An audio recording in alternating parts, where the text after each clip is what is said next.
Dabo Swinney and the Clemson Tigers ready for their conference opener. The traditional run down the hill.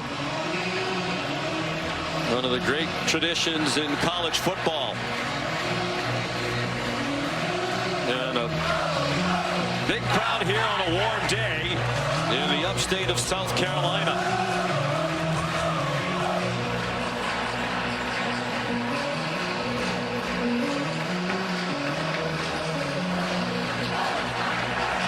NC State won the toss and deferred. Grayson McCall, who's injured and not in action today, was one of the captains on the field. He made the correct call of the coin toss for the Wolfpack. So Colin Smith will kick off. Jay Haynes is back deep for Clemson. Smith has not had a kickoff return this season. He's 17 for 17 in touchbacks. And as Coach Dave Doran said, he's a bit concerned if there is a kickoff that's returnable, since the kickoff unit covering kicks hasn't had any experience in a game so far this year. They still don't. It's a touchback. So here comes Cade Klubnik, second-year starter out of Austin, Texas, Westlake High School, one of the great programs in America. And a tale of two games, of course, different competition as well. Greg struggled like his team against Georgia, magnificent against App State. And it was really great to just see the aggressiveness on the downfield throws.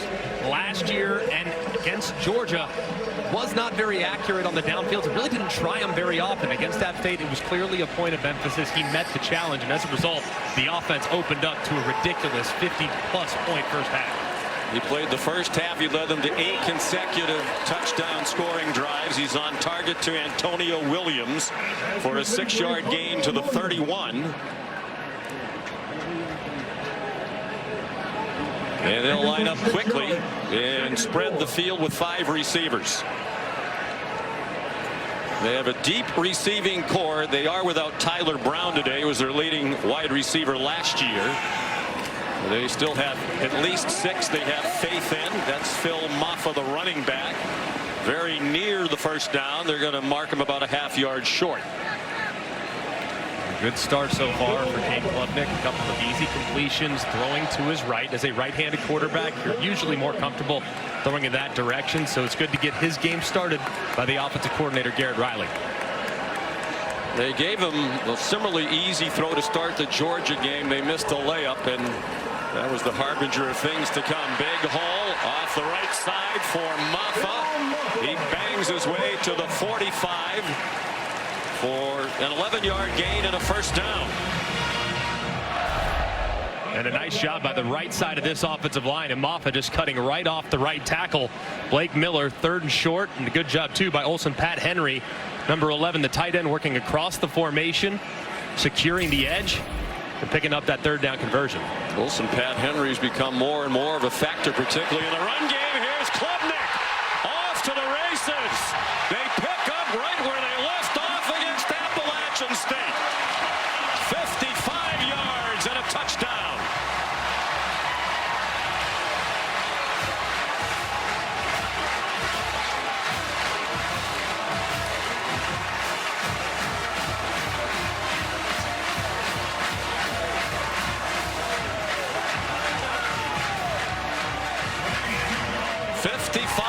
Is the longest rush of his career for Klubnik. A tough start for Dave Doran. And the true freshman, Nolan Hooser, on for the extra point. So with Klubnik on the field for a half 2 weeks ago, they scored 8 consecutive touchdowns. First time they've ever done that in a half in the history of the program. Now they're 9 for 9. And just a beautiful job here, dialing it up by Garrett Riley. They fake the jet sweep, working right to left, get flow from the linebackers, and they come back with quarterback counter with the guard and the left tackle are blocking and kicking out those linebackers, which allows plenty of room for Cade Klubnik to hit that hole and take off into the open field. Just a terrific start for the Clemson Tigers. Klubnik had 2 rushing touchdowns last week. First multiple rushing touchdown game of his career.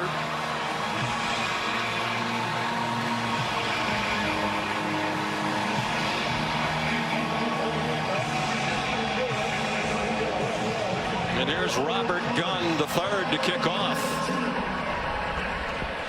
And that is not returnable for Hollywood Smothers. So here comes C.J. Bailey to make his first start, and here's Molly McGrath. Yeah, that's right, Sean. Freshman quarterback C.J. Bailey told us when he walks out onto this field in this hostile environment, he will feel nothing but excitement. He said he doesn't get nervous and feels ready for this moment because his team believes in him. And when they were down at halftime last week, Coach Dave Doran turned to Bailey and said, C.J., you're going to win us this game. And his teammates repeated that message to him all week long. And you can see that confidence. Before he ran out onto the field, I saw Bailey in the locker room dancing and staying loose. His teammates say his confidence and love for the game is contagious, guys. Well, he exuded confidence, but not in a cocky way. His teammates have faith in him, say he's mature beyond his years. They give him a little gimme to Jordan Waters, and the Duke transfer gets the Wolfpack off to a good start. That's a 14-yard play. Shelton Lewis made the tackle. I love the play call by Robert Anai. You get your freshman quarterback, who I can tell you, as a guy that's made that road start for the first time. I was a fourth-year junior. I was freaking out. So for a first-year player, get his game started, get him on the move, get him a nice, easy completion, and get the change rolling, get the confidence building.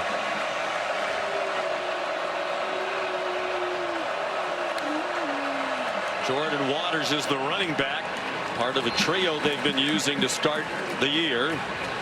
KC Concepcion catches the pass, and he's their biggest big play threat, one of the best receivers in the country.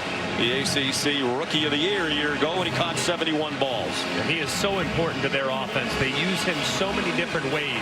In the run game last year, he had over 300 yards rushing. They'll move him in the backfield, slot, out wide, on jet sweeps, even a little wildcat quarterback. So he is imperative to their offensive plan.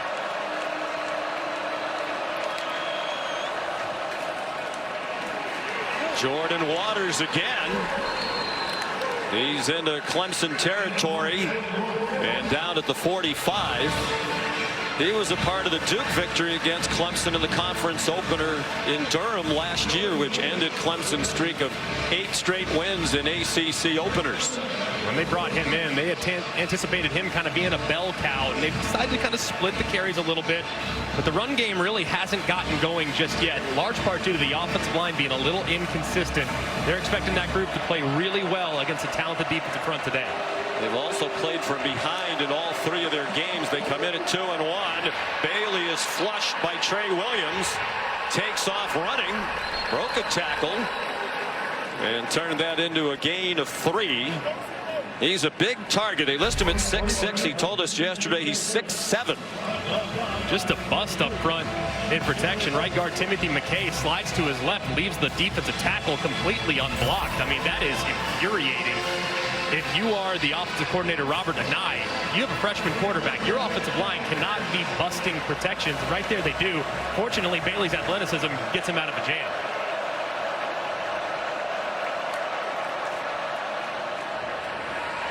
Here's Kendrick Raphael. Not much there. Barrett Carter, who missed a tackle uncharacteristically on the previous play, stopped that one for no gain.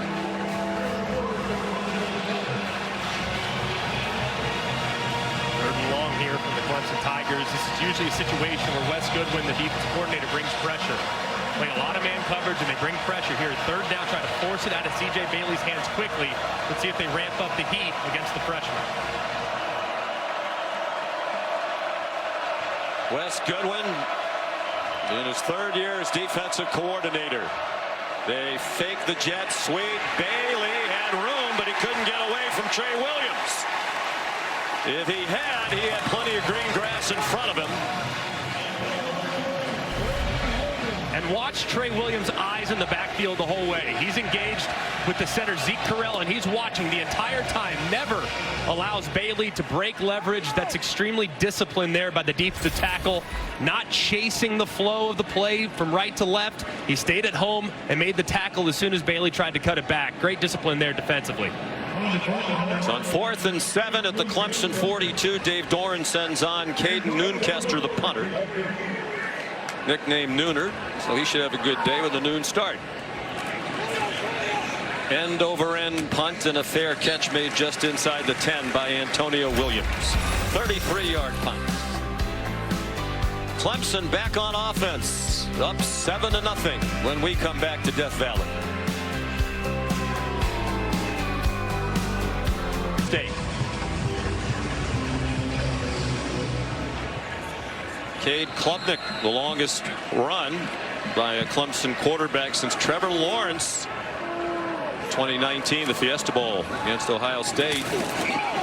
From their own 9, Klubnik throws incomplete, too low to handle for the freshman Bryant Wesco at his coming out party against App State in his second career game. 3 catches for 130.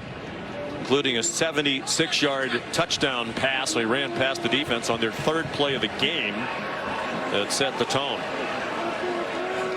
Phil Maffa, the running back.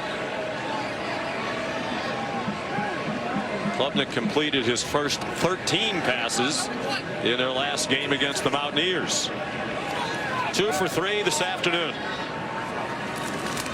NC State brought a blitz. Maffa runs right by it. Maffa down the sideline and out of bounds near the 45. Chased out by D.K. Kaufman. They'll mark it out at the 43-yard line for a pickup of 34. Man, this home run hitting ability in the run game now is something they haven't had a whole lot of. They had a big play against App State, but now 2 carries gone 20-plus yards, double their season total. Maffa had an 83-yard touchdown run against App State last week, the longest of his career. He's tackled there by Devon Betty. 4 yards for the graduate student from Loganville, Georgia. Such a good runner, very patient, extremely powerful, but haven't had huge holes this year. Now he's starting to see some. Klubnik over the middle. Another wide open receiver and a first down for the tight end, Jake Brenningstool. A gain of 18. Very nice start to the game for Garrett Riley, the offensive coordinator. They line up quickly, which they often do after a big play. The check down to Maffa, and he's down at the 31-yard line. Caden Foreman, the middle linebacker, made the tackle, and Maffa still down on the field after a gain of 4.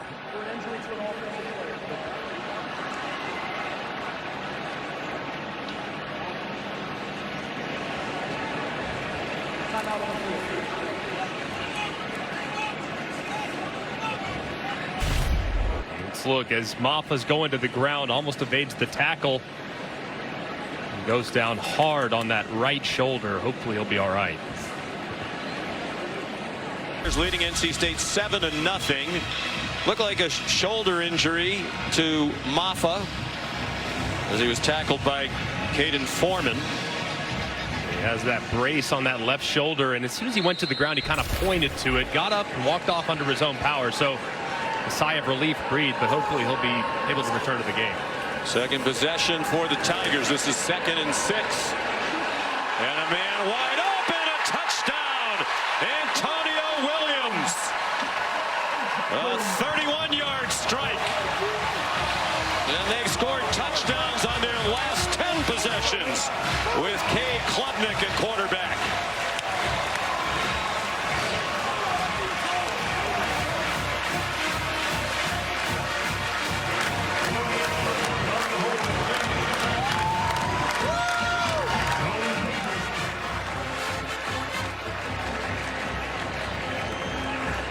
And Nolan Hooser again, freshman from Cornelius, North Carolina.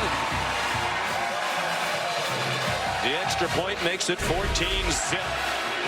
And just a great job by Cade Klubnik. You're actually going to see Davin Van be allowed to kind of rush into the backfield because of the miscommunication between the right tackle Blake Miller and Jake Brenningstool, but great job by Klubnik, escaping, keeping his eyes downfield, and throwing it up to allow Williams to high point it and make the play in the end zone. And a great job, too, by Williams on the scramble drill, getting behind the defense and creating a big play. That could have been a sack. Last year it might have been, but Klubnik making a heck of a play there. They just keep going up and down the field and doing it very quickly. That drive went 91 yards in just 6 plays and took 1 minute and 34 seconds. They scored 56 points in the first half in their last game here 2 weeks ago against Appalachian State. The most they'd ever scored in a half in school history. And they had 35 in the first quarter. So second possession for C.J. Bailey. Stay tuned for ABC.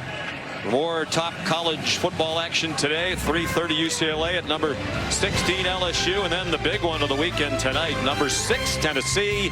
Number 15 Oklahoma at 7:30. Both teams undefeated. Tennessee's outscored their opponents 191-13 so far this year. I think we'll find out how good Oklahoma is tonight. No doubt about it. And I don't know if NC State wants to hear about that differential. They played a big role in week 2. Down 14-0. Jordan Waters ahead for 5. Took the handoff from C.J. Bailey. Just the second true freshman since Phillip Rivers to start at quarterback for NC State. The other was M.J. Morris a couple of years ago. And Phillips the first true freshman quarterback to start here against the Tigers since Phillip in 2000. Grayson McCall, 3-time Sun Belt Player of the Year, brought over this year from Coastal Carolina. Injured in their come-from-behind win last week against Louisiana Tech. Bailey blasted by T.J. Parker. The ball's out and Clemson has it.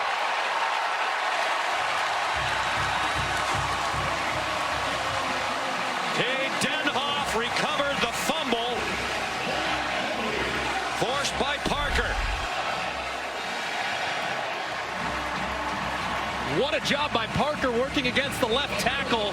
Anthony Belton just goes right around. They tried to move C.J. Bailey a little bit to his right, but not enough time for him to be able to locate a receiver downfield, and just a disastrous start, both offensively and defensively from NC State.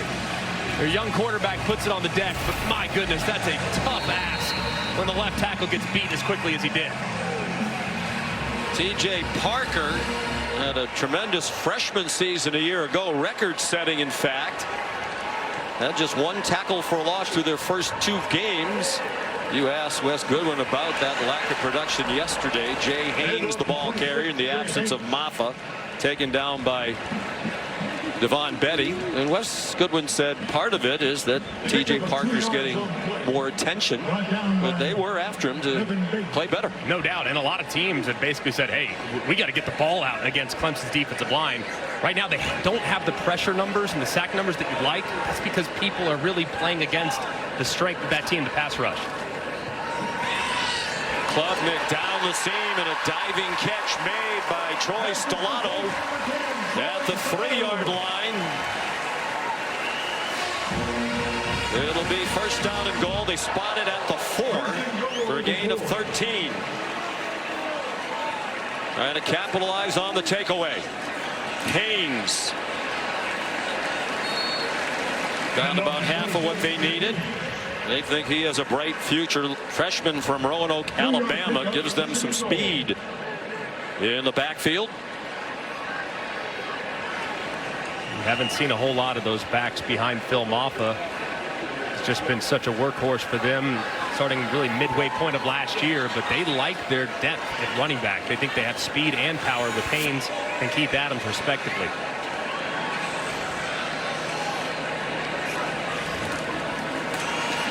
Haynes again spun around and stacked up by a proud Wolfpack defense. That's been the hallmark in these recent years under Dave Dorn and the defensive coordinator Tony Gibson.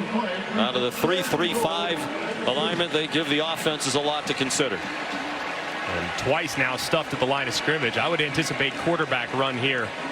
If I'm Tony Gibson, the defensive coordinator, Cade Klubnik's already broken free on a quarterback counter a little earlier. I would get Cade Klubnik on the move right here.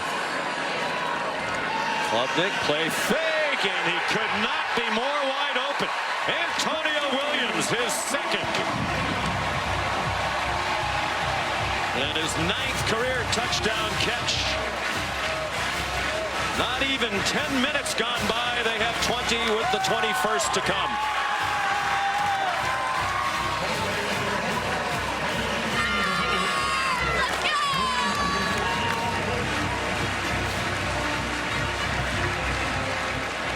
here's Hooser.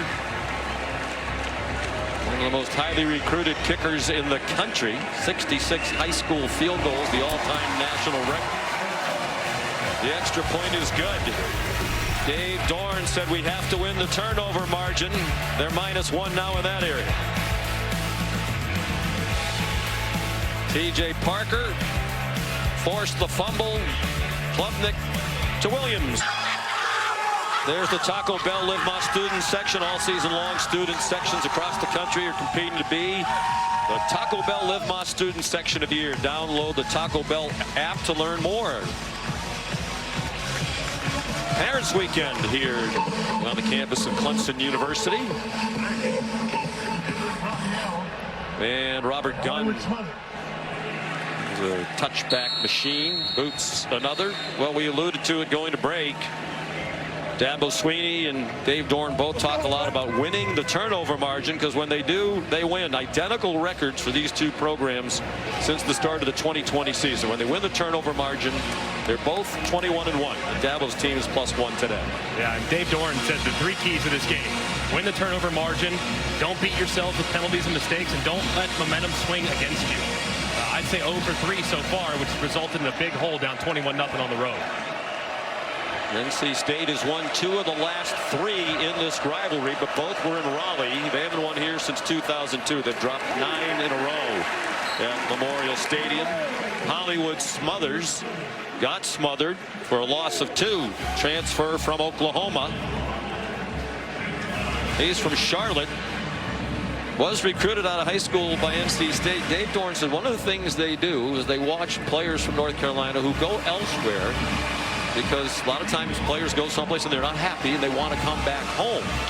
They brought in 4 players this year, including Smothers from other programs, who are from the state of North Carolina and have come back home. C.J. Bailey throws, and it is caught. Nice throw with some touch to Keenan Jackson. The first catch of his career for the freshman. Man, what a beautiful throw by the freshman. This is called layering the football. Up and over a defender who tries to stretch up and make the play. Khalil Barnes just not quite tall enough with the left hand. Drops it right in the bucket, and that is a big-time throw by the 18-year-old. He's 3 for 3 passing. Clemson brings some pressure. And Smothers spins across the 40. He has a distinct throwing motion, low, especially at 6'7". And the NC State people talk about, well, Phillip Rivers threw from a very low release point, and it worked out pretty well for him. Yeah, I mean, it used to be you can't throw sidearm, never throw sidearm, and then Mahomes started doing it after Phillip Rivers made it great for 20 years. And now it's perfectly okay, so it's a bit unorthodox, but it's very effective, especially at 6'7". There's some debate whether or not they should alter it as he goes along. He kept the ball, bounced off the first hit, but does not survive the second. A.J. Hoffler with the original contact, and then Barrett Carter helped finish him off. And just a bad decision here. At the end of the line of scrimmage, you're supposed to read the end man on the line of scrimmage in a zone read situation. Well, Barrett Carter stays at home, and inside you have Hoffler, who stays at home as well. It's just a bad decision by Bailey. But freshman, man, these things happen. Trying to make a play in a big hole, and it results in a 3rd and long. He lost 5. They've struggled to rush the ball all season long, and that continues so far today. Quick pass, KC Concepcion. The ball ripped out by Avion Terrell, and he picks it up. He's out of bounds back at the 38-yard line, but it will be Tiger ball.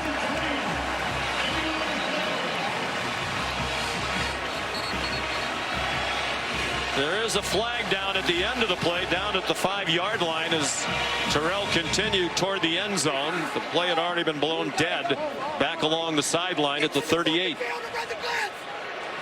Adam Savoie is the referee today.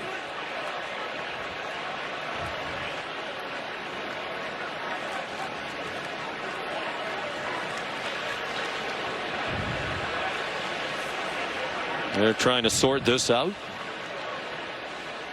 Adam Savoie, impartial, of course, like all officials. Would we say he's Savoie fair? I wish you had said that actually instead. You could have kept that one in the draft. It's 21-0 early. We have to do the best we can. There you go. After the play was over, there were fouls by both teams. Personal foul, unnecessary roughness, offense number 65, unsportsmanlike conduct, defense number 2, his first of the game for removing his helmet. Those penalties offset. It's Clemson ball, first and 10. Jacarius Peak and Shelton Lewis.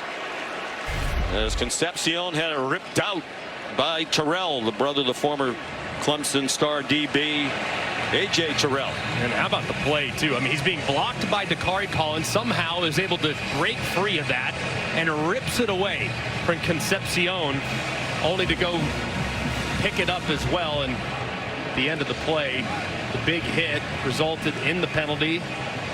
And a moment earlier where Shelton Lewis took his helmet off, so offsetting, but still a massive play for Clemson. And they have Phil Maffa back on the field. He takes the hand off, and he might take it to the house.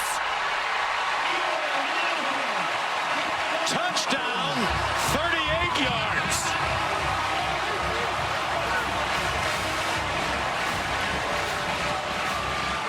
Straight touchdown drives led by Cade Klubnik, but he didn't have to do much on that one, just hand it off to the big running back who just went over 2,000 yards rushing for his career, the 22nd Tiger all time to do that.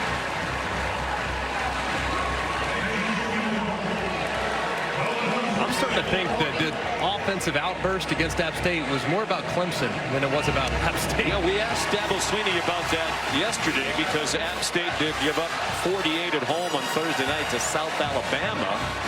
So is what you accomplished 2 weeks ago diminished at all by what happened against App State Thursday night? He said, no, not at all. We played really well. That's football. Well, it's not a fluke. And now the Georgia game, if anything, is starting to look like a fluke. And it was interesting, Greg, talking to them. We did the Georgia game. They wound up, it was 6-0 at the half, but they wound up losing 34-3. You look at it, you say it's a one-sided game. They said, hey, we played with them. We beat ourselves. A misalignment on a key play. You know, a penalty at a crucial time. A missed assignment, a drop pass. And Cade Klubnik said the same thing. We visited this week. They took confidence away from that game against the number 1 team in the country. And I think that's a great way. And Dabo Sweeney's been doing this a long time. That's a great way to position your team. Like, hey, guys, let's look. Yes, okay, public opinion, people think we got crushed. But let's look at how close things actually were. And there were a lot of plays left on the field for the Tigers in week 1. Another touchback for Robert Gunn. And here's Kevin Nagandi. Sean, good afternoon. Time now for our All-State check-in. Boog here. Ohio State at one point down 7-0 to Marshall. In the shoe, Will Howard, Emeka Egbuka to the house. Love the play, kept little wide receiver screen, get the offensive lineman in front. Egbuka takes it the distance. Saw all that real estate. Nice little run there and getting that block on the right side. They're up. Meanwhile, Chapel Hill, James Madison going with the deep ball. Alonzo Barrett to Marion. The touchdown, and right now James Madison with the lead. Back to you, Sean and Greg. Keep an eye on James Madison under a great new coach Bob Chesney. Is Jordan Waters with a flag down back near the line of scrimmage on the near side of the field. Waters made it all the way out to the 48.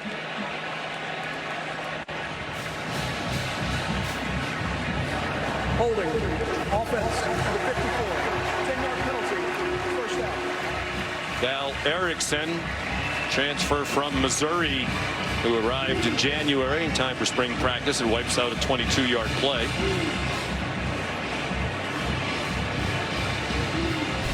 Really kind of felt unnecessary, too. It looked like Jordan Waters was going to be out the gate before Erickson grabbed that jersey. I mean, really didn't impact the play that much at all. Trying to get a little bit of a different look up front. They've taken the right guard Timothy McKay out. He had a bust on the first play and put in Erickson. Unfortunately, he grabs the jersey and gets him behind the sticks again. C.J. Bailey has a man open and a completion. Justin Jolie Across midfield. Tackled by Sherrod Koval. 36 yards on the gain for the Wolfpack to the transfer from UConn. I think they're excited about how Joe Lee's role within the offense is going to continue to grow. Everyone knows that Concepcion is their guy. There's no denying you're not going to take targets away from him. But does feel like Joe Lee can certainly carve out that role as a legitimate difference maker and a matchup nightmare at tight end. He caught 56 for the UConn Huskies last season, including 4 against NC State. Bailey's 5 for 5. Bailey is 6 for 6. Dakari Collins, a transfer from Clemson. He played 2 seasons here. But he has another first down with a 14-yard pickup. So Bailey on target. 6 for 6 for 92. He did lose a fumble. They lost another when Concepcion was stripped. TJ said he really benefited from coming in late in the first half last week when they were trailing Louisiana Tech 17-6. McCall got injured, and Bailey led them back through an interception very early, but then came out in the second half and completed 7 in a row. Waters, the ball carrier, on the last play of the first quarter.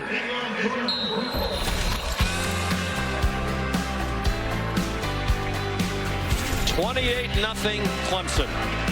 ESPN's presentation of college football on ABC will return after this message and a word from our ABC. Coach, they're picking up some offensive momentum a little bit. What do you need to see from your defense here? We got to be a little better on first down. I think that's the main thing. We created a couple turnovers.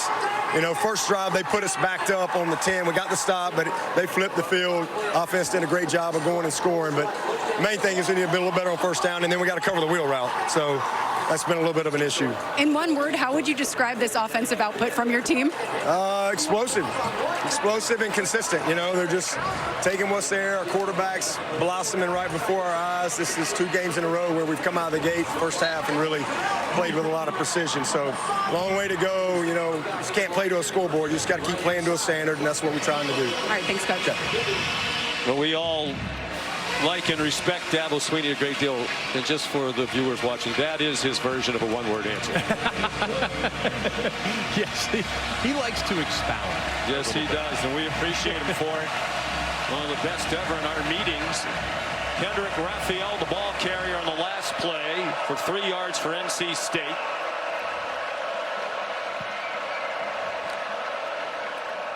They bring a blitz, and it works. Sammy Brown, a true freshman, one of the top recruits in the country. He won the high school Butkus Award at Jefferson in Georgia. Dropped that play for a 2-yard loss for Raphael. And watch how quickly and how well he times this up. I mean, he goes right past Val Erickson, the left guard, never even sees him, is even looking for him, and makes the play in the backfield. That freshman, he's got a very bright future here at Clemson.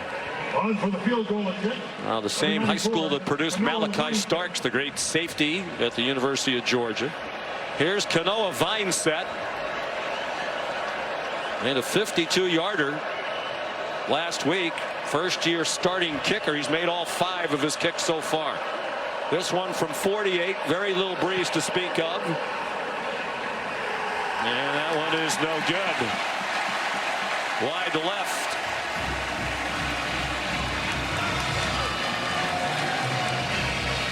Snap was a little bit high for Aiden Arias. Let's look at our Sonic drive-in recap. It's all about the quarterback for Clemson. Just off the charts good. Picking up right where he left off against App State. Start with a little quarterback counter off the jet sweep. It's perfectly blocked. He's untouched. En route to a long touchdown run. Longest by a Clemson quarterback since Trevor Lawrence 4 years ago. And how about evading the rush? Busted protection up front. They cut loose the defensive end, Davin Vandy makes a play. And then a little later, selling out against the run is NC State. They go with a quick play action. He hits Antonio Williams in the back end. Just an amazing start. That's in 3 quarters because he played just the first half against Appalachian State. 31 for his last 34. 7 touchdowns throwing, 3 rushing. He flipped it to Bryant Wesco, and the freshman dropped for a 2-yard loss by Bishop Fitzgerald.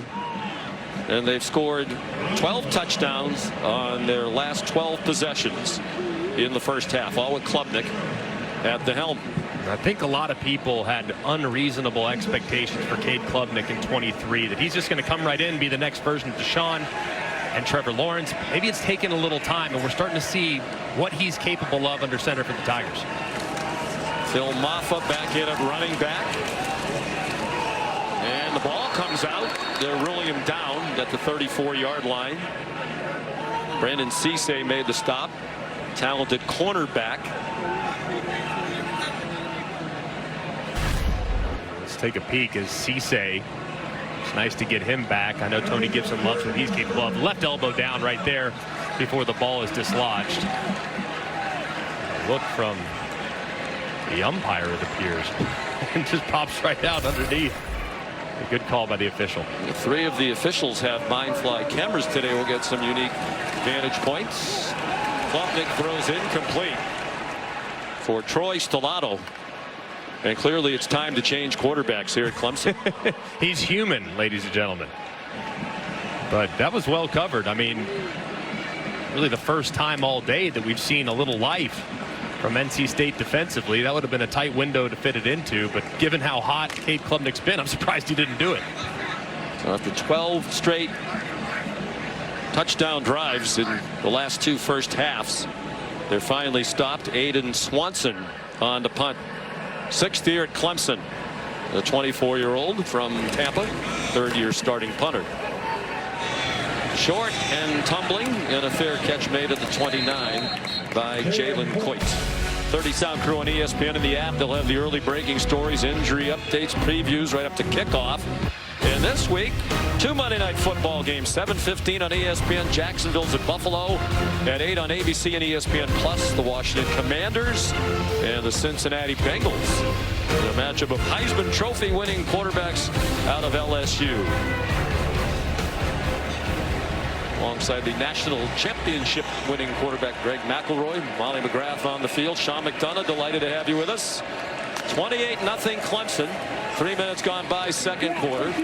Quick hitter to KC Concepcion, and he's dragged down by Wade Woodaz. And it's a 9-yard gain on first down. Well, they had 35 points and a 35-zip lead last week against App State. Up 28-0 at the end of the first quarter today. Dabo Swinney's team, the first in FBS in the last 20 seasons to lead by 28 or more after one in back-to-back games. Getting it done on both sides of the ball, too. Forcing a couple turnovers, cashing in. Just an incredible start to this game. Jordan Waters, the running back. He goes out into the pass pattern.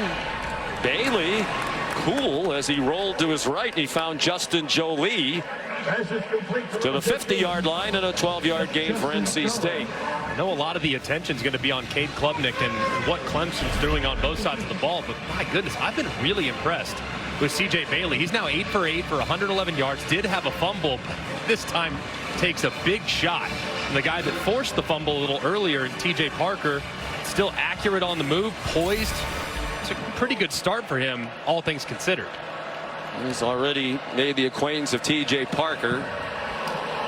That's the kind that gets your receiver hurt. KC Concepcion on the slant, and Khalil Barnes there for Clemson. Just the announcer curse right there. Been singing his praises. Not a single ball's hit the ground. It's come out of his hand. Started 8 for 8. That one his first miss, and that one just a little bit too far out in front of the intended receiver. Almost resulted in a massive collision. Former starting quarterback Grayson McCall looking on. He's got to be pleased with what he's seen from the freshman. They have not disclosed McCall's injury. It is widely speculated he suffered a concussion against Louisiana Tech. Bailey with a flag down, another flag down. Concepcion has the first down if it stands. The 2 officials threw flags on this one. The play went for 13.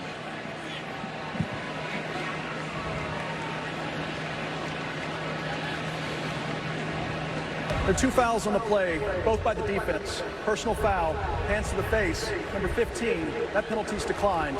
Personal foul, face mask, number 99. 15-yard penalty and an automatic first down. A.J. Hoffler. And Hoffler working against the right tackle. Just gets that right hand up into the face mask, and it's an easy call for the official who sees it. I mean, never really lets go. And you see the sidearm motion there also at the same time from the quarterback, C.J. Bailey. And nice throw out on the move. Bailey has been impressive.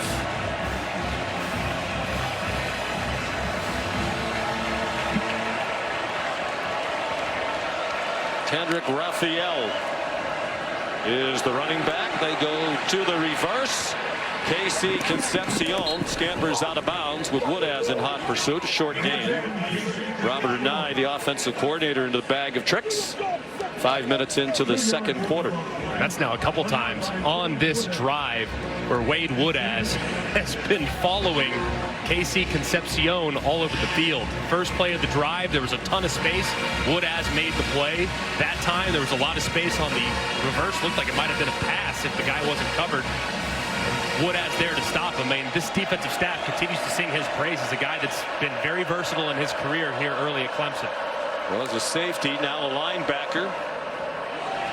Will keep by Bailey. He's in trouble. How about that effort? Bailey told us he arrived at about 176 pounds in January, got in the strength program, the nutrition program, and yesterday he said he was 206 pounds. He used that added muscle here. Man, did he ever too? And he got low too with the help of his slot receiver, Jalen Coit, who just continued to push and push and push to make this 3rd and short.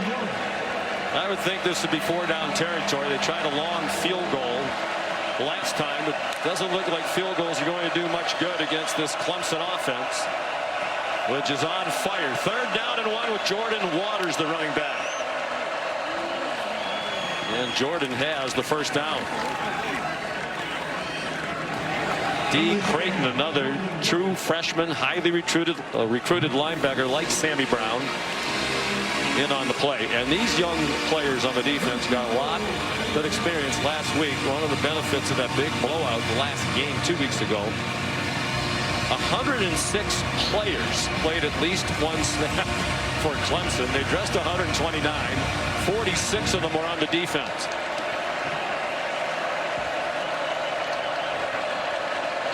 Empty backfield. Bailey, the play fake. He gets wrapped up and taken down at the 5. CJ from one of the best high school programs in America, Chaminade Madonna. Hollywood, Florida, 3 straight state championships. Had some great players around him. His parents are here today.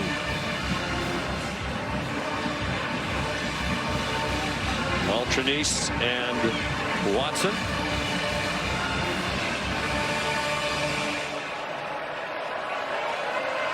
Nearly midway through the second quarter. NC State trying to get on the board. Man wide open. It's Jordan Waters with the touchdown.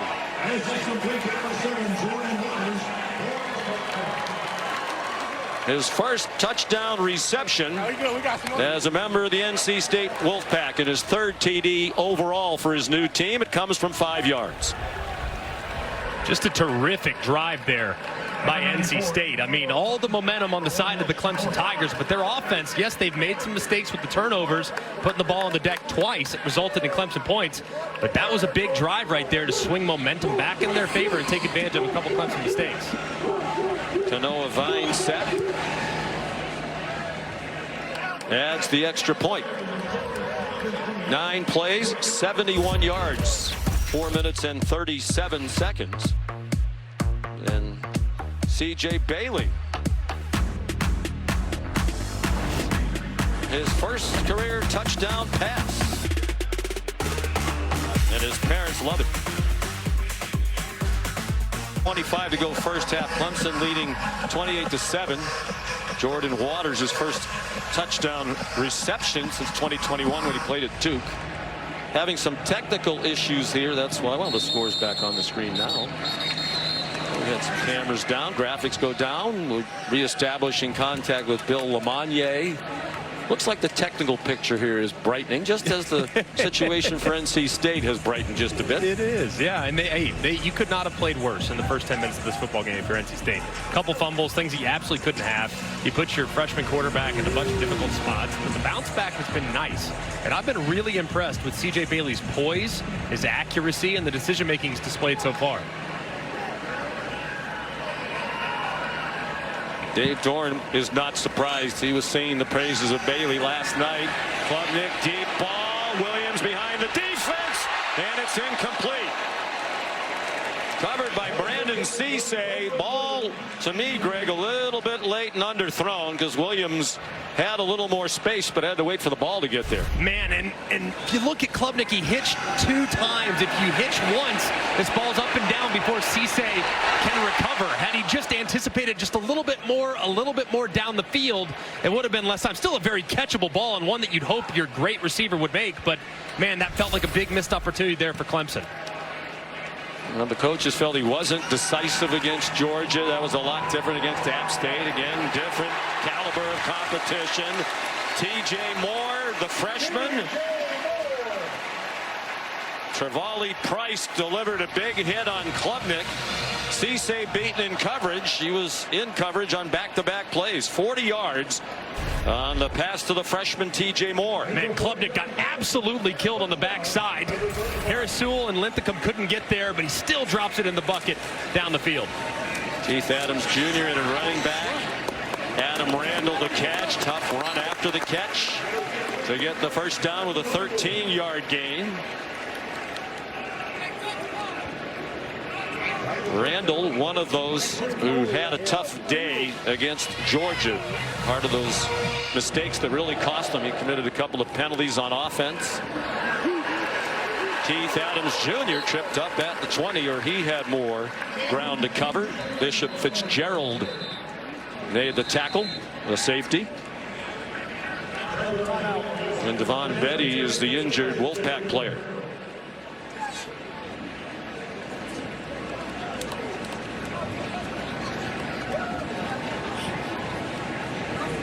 He's a returning starter at linebacker, a graduate student out of St. Thomas Aquinas in Florida. Pitt and South Carolina, the 2 unranked visitors to win. Overall, in the college football playoff era over the decade, they're 66-3 here at home, including games against ranked teams. Cade Klubnik, 10 out of 13 for 128 and 2 touchdowns. They flip it to the speedy Cole Turner. Cole Turner gets a great block and a touchdown. T.J. Moore, the freshman, helped him finish the run.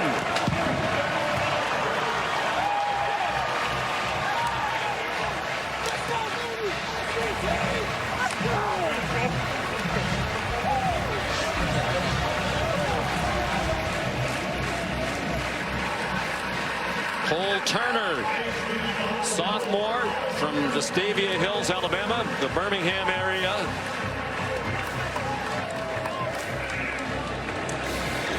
He's battled injuries during his time here at Clemson.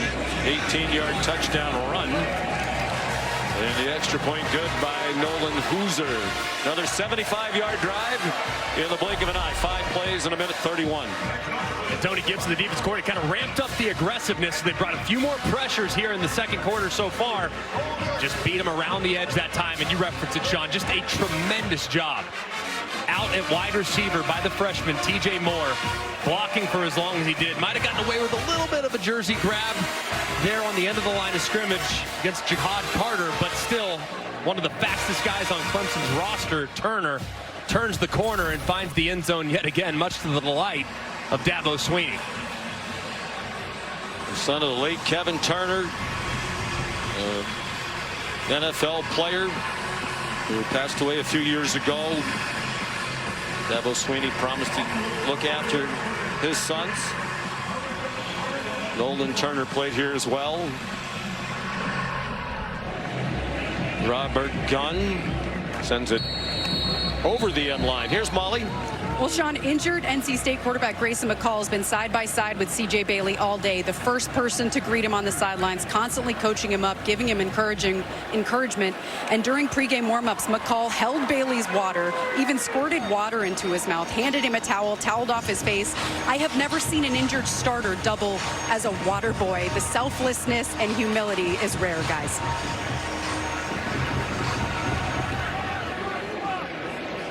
And a prolific player, Coastal Carolina, passed for more than 10,000 yards. There was a very high-profile entrant into the transfer portal. Here's Kendrick Raphael. This offense has had some moments, and that one goes for 16. Barrett Carter, the tackle. I think few people understand the relationship between starter and backup. And look, one guy might be the starter one week, the backup the next, but he has to be your best friend, your biggest supporter. He's the only guy that knows what you're going through, that's been there before, that knows what it looks like when you stand back there in the pocket. So having Grayson McCall totally engaged is going to help C.J. Bailey tremendously in a hostile environment.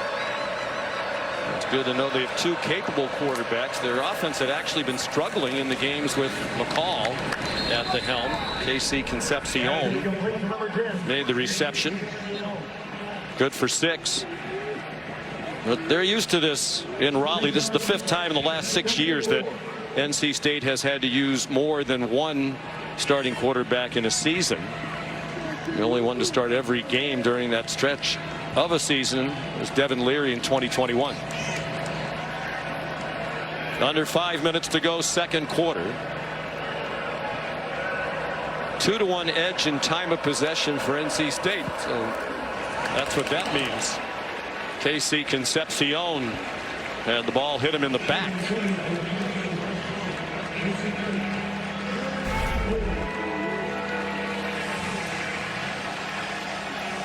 Just not on the same page, and even the incompletions have been pretty accurate.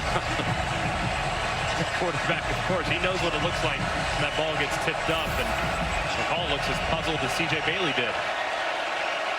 They're 1 out of 4 on third down. Raphael, the running back, on third down and 4. Wes Goodwin brings the blitz. Bailey got it off, but short.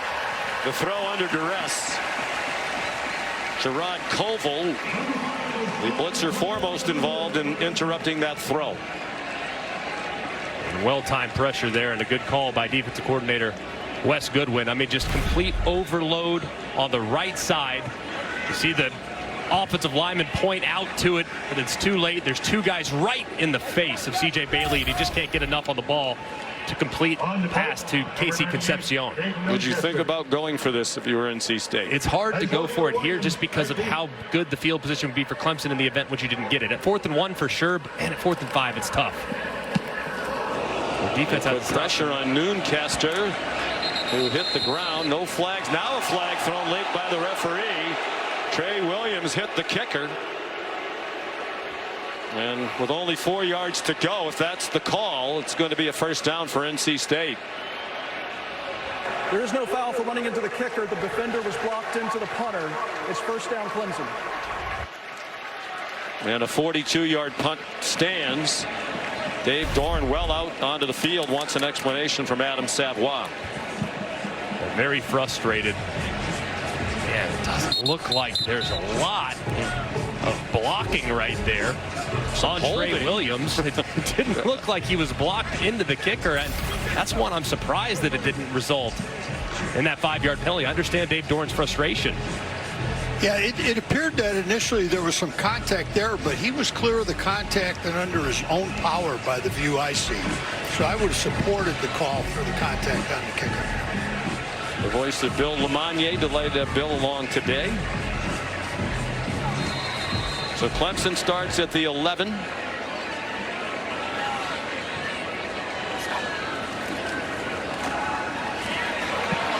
Troy Stellato bounces off a would-be tackler and fights all the way to the finish. Finally, Devon Betty got him down. Some of the tackling so far from NC State has been just terrible. I mean, I don't know what else to tell you. I mean, that is awful by Kaufman. I mean, no wrap up. You just hit him with the shoulder and he keeps running. Stellato's feisty. Occasionally, what's the phrase Dabo used yesterday? Hot-headed, emotional, competitive. Dabo loves him as part of this receiver group. Jay Haynes for 9 more. And they'll line up quickly on 2nd down and 2. 3:40 to go in the half. 35-7. Clemson, 5 touchdowns and a punt on offense. More shaky tackling, and Haynes goes down at the Wolfpack 42 in the arms of Aiden White. And a view from the Mindfly camera on the umpire, Brandon Ellison. Yeah, and just a really nice run there by Haynes, splitting the defenders. Klubnik weaving his way near the 1st down marker. Inside the 35, they'll spot him out of the 33, just short, 9 yards for Klubnik. You went back to that 4th down play a moment ago where they decided to punt. With the way their defense is playing, man, I mean, this is completely unrecognizable of a Dave Doran coach team. They are a proud group. Tony Gibson's an excellent defensive coordinator. But my goodness, man, I mean, the bad angles, the missed pursuit, not leveraging the football, the missed tackles. I mean, this is unrecognizable for people that have watched this program for a decade plus. Haynes to the 30.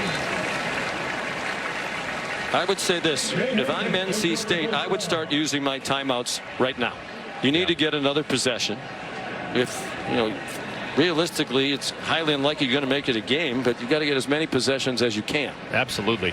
And I think, too, I mean, you get the ball. So you could potentially have a 2-for-1 situation in the second half. So right now, and there's some train of thought. You call the timeouts before or after the 2-minute timeout. I believe in calling them before to give my offense a chance. Jay Haynes, the running back. Klubnik, low throw to an open receiver, Cole Turner. Another one who was singled out for some mistakes in that opener against Georgia. Slid a little bit deeper down the depth chart last week as they came out with Wesco and Moore early at the wide receiver positions. At that time, it was the throw that was the problem. Klubnik's 12 out of 16. They throw the flag. Klubnik in trouble and gets the throw off with Red Hibbler and Davin Van chasing after him. We'll get to the 2-minute timeout. Offside. Defense, number 1. 5-yard penalty. 2nd down. This is the 2-minute timeout. Davin Van was offside, and he's also still on the ground. You're watching ESPN College Football on ABC, presented by Tums Gummy Bites. They're beginning a championship drive in the ACC. They've won 8 of them under Dabo Swinney.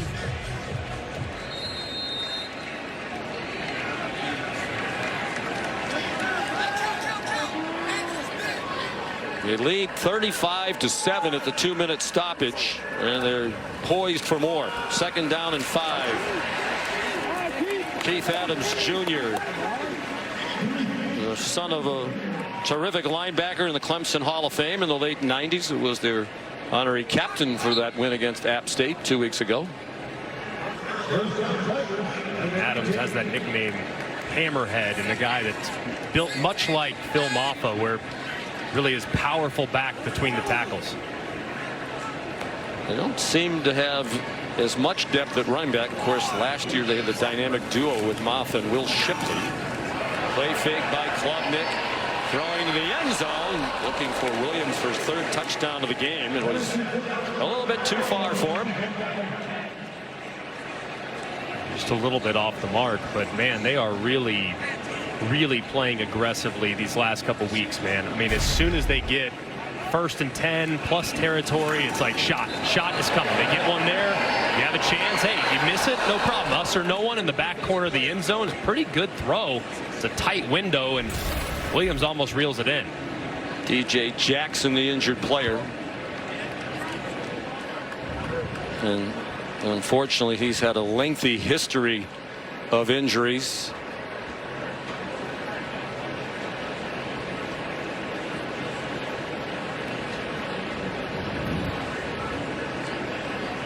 Let's send you back to the studio. Here's Kevin Nagandi. Sean, State Farm halftime report just minutes away. Booger McFarland, Kevin Nagandi here with you. Ohio State's final tune-up before Big Ten play. North Carolina at home. That defense, we don't know where it is. Highlights, because it is really bad against James Madison. Florida showing some life on the road. Meanwhile, Clemson showing plenty of life. Well, this is the Cade Klubnik that we expected to see, throwing the football accurately and rushing the football. Although I do agree with Greg. Where's the NC State defense? Because I don't recognize the defense that I'm seeing from NC State. Did you hear that? He likes you, Greg. He likes you. He's okay. Let's not go overboard. Sean, back to you. That's the start of a new era here on our telecast. Well, good to see DJ walk off. He got in for 32 snaps in their season opener against Western Carolina. That was the first time he had played in a football game since 2020, his junior year in high school. Following that year, he tore his ACL, missed his senior season. He enrolled at NC State in January of 2022. First run in spring workouts, tore his Achilles. Rehabbed that for a year, came back in spring of 2023, and halfway through that spring, he tore his other ACL. And missed all of last year. Jay Haynes, touchdown, Clemson.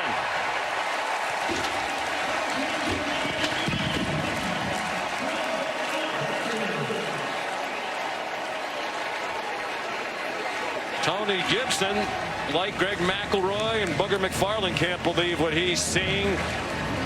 19-yard run for Haynes, and his first career touchdown for the redshirt freshman from Roanoke, Alabama.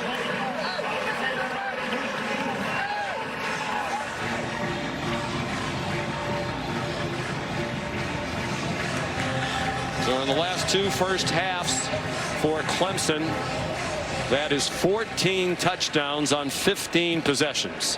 And the one punt today, the extra point good by Nolan Hooser.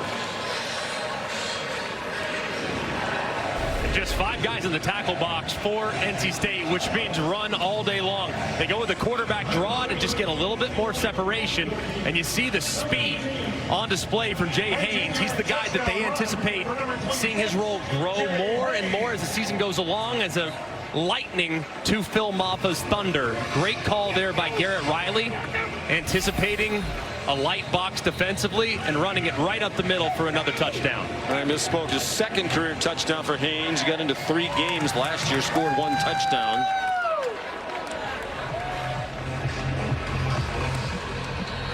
Prolific high school player in Alabama. He had a game in high school. He rushed for 476 yards.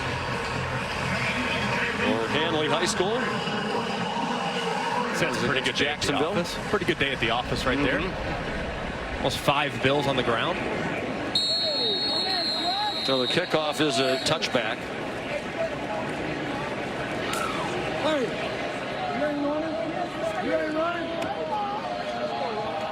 Just can't say enough good things about what Dabo Swinney's team has done here today. And while NC State's had a couple moments offensively that feel pretty good. I mean, some of the questions that they've had, turnovers, they haven't had as many the first couple weeks. A couple today. The pass rush, been very disruptive in the pass rush so far. A couple big hits on C.J. Bailey, a sack fumble, and then offensively picking up right where they left off in the first half against App State. Hollywood smothers the running back. Barrett Carter the tackle. And a timeout called by Clemson. Clemson, they're first. 30 seconds.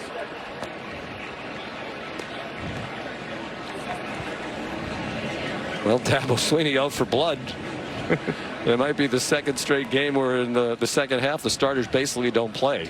Unbelievable what they've done in these last 2 games, and probably more impressive today based on the fact that it's NC State. Yeah, I mean, this is a quality opponent. It's honestly a difficult defensive scheme to play against. It's 3-3. They bring a lot of pressures, and they've just had all the answers so far. And I think what I'm most impressed with is not just Cade Klubnik's accuracy. That's been awesome.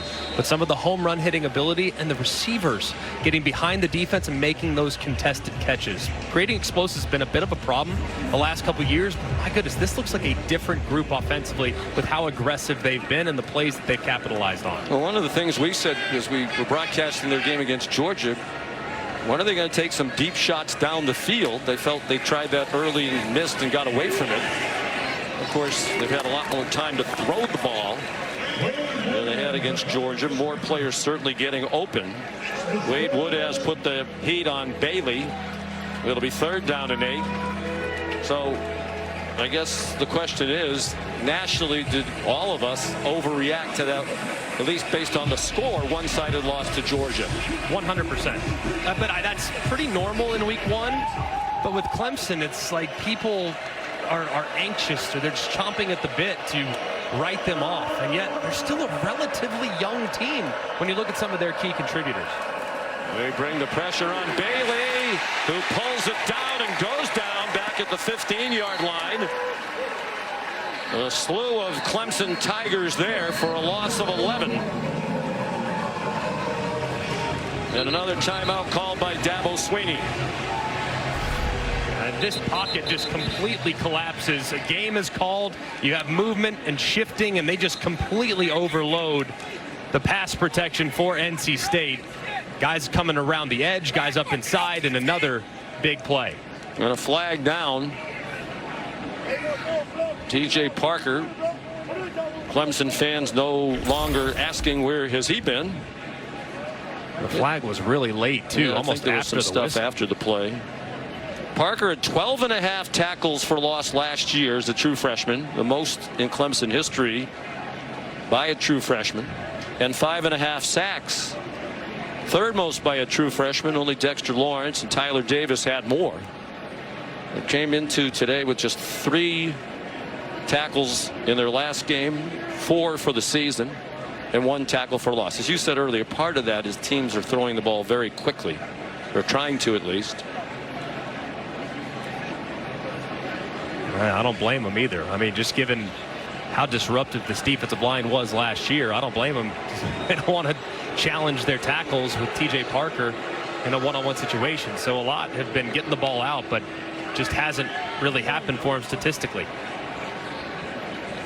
Very long conversation by the officials, which seems a little strange given the situation.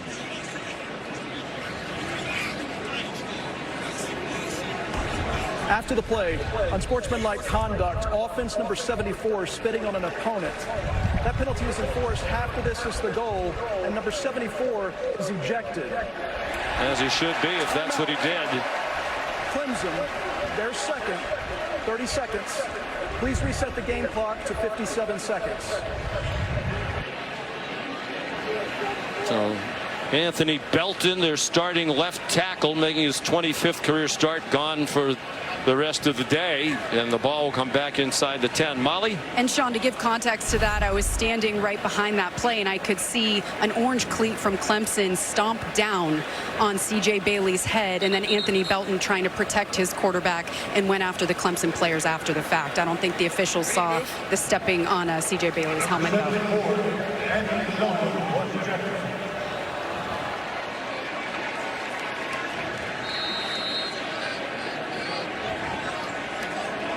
And well said, Molly.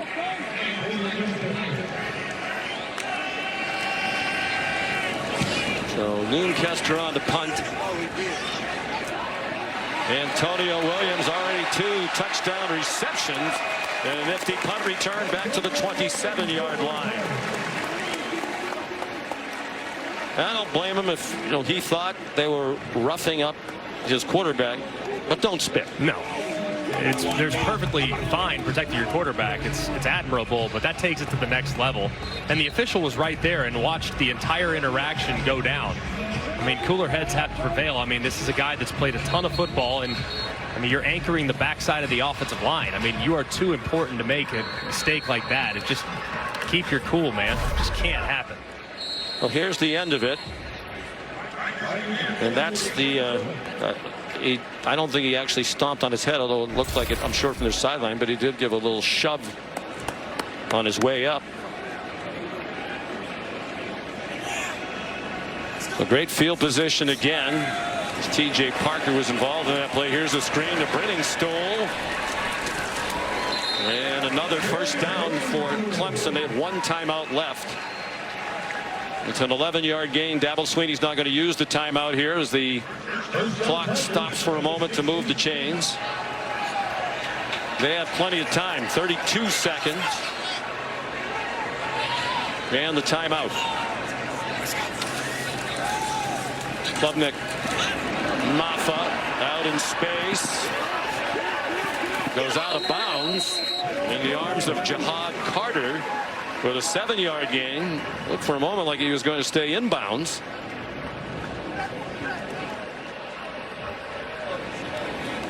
So efficient, the decision making that's been on display so far from Cade Klubnik, getting through his progressions quickly, giving his receivers plenty of time to run after catch. But here, this part of the field, mid-red zone, they almost seemingly always look in the direction of their big tight end, Jake Briningstool. North Carolina State, they're first, 30 seconds. NC State calls timeout. Someone's going to have to tell Adam Savoy they prefer not to be called North Carolina State as an institution. Here's a look at today's college football rankings. The top 10 brought to you by Chick-fil-A.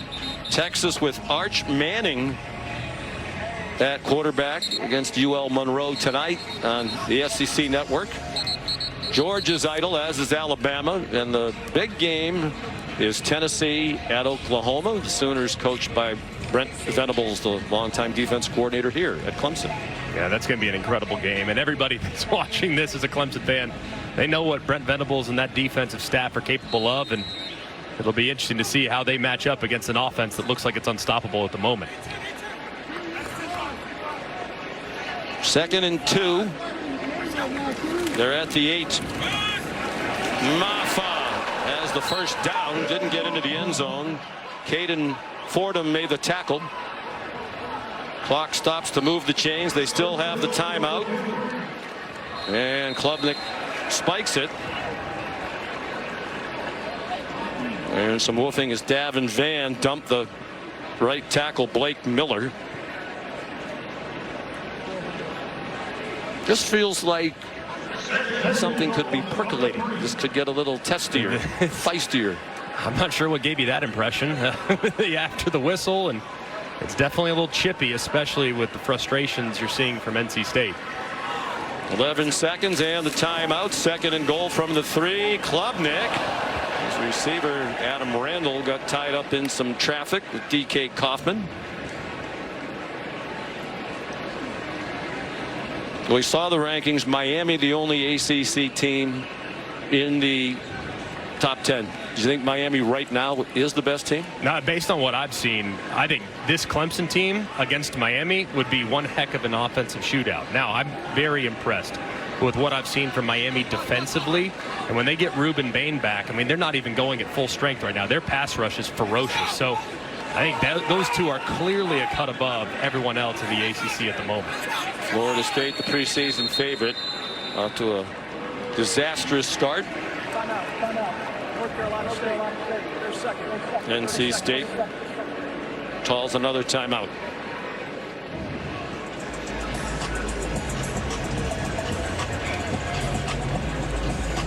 Well, it's not the first time they've had an opponent put up 40 plus, but Cade Klubnik steps into great company. Jameis Winston, Lamar Jackson, Trevor Lawrence, the other 3 quarterbacks to lead their team to 40 points or more and a half against the Dave Doeren defense. Yeah, 2 Heisman Trophy winners and a guy that probably would have won the Heisman Trophy in 2020 had he not missed some time with COVID. So I would say, like you said, Sean, that's about as good a list as you could possibly be on if you're playing quarterback against a Dave Doeren coach team.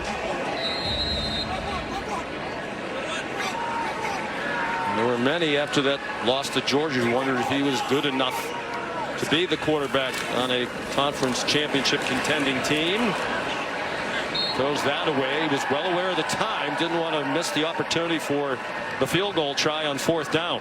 But that's progress. I mean, I remember I called Cade Klubnik's first start a couple years ago in the Orange Bowl, and there was a situation at the end of half where he just didn't have enough awareness and allowed the clock to run, and they couldn't get any points and still be points before the half. This is progress, and I think it's easy to forget this guy has not played a ton of football, and yet he's playing his best football right now in start number 14 or 15.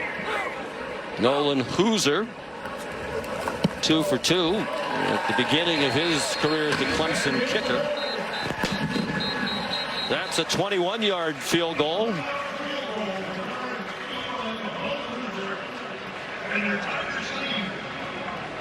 There is a flag down.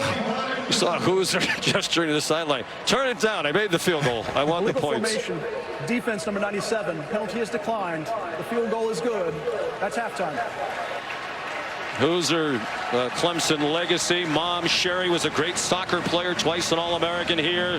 His dad Scott pitched on a CWS team at Clemson here in the 90s. His sister Ella's on the Clemson soccer team right now. And now Hoosier is a Tiger. Here's Molly with Dabo.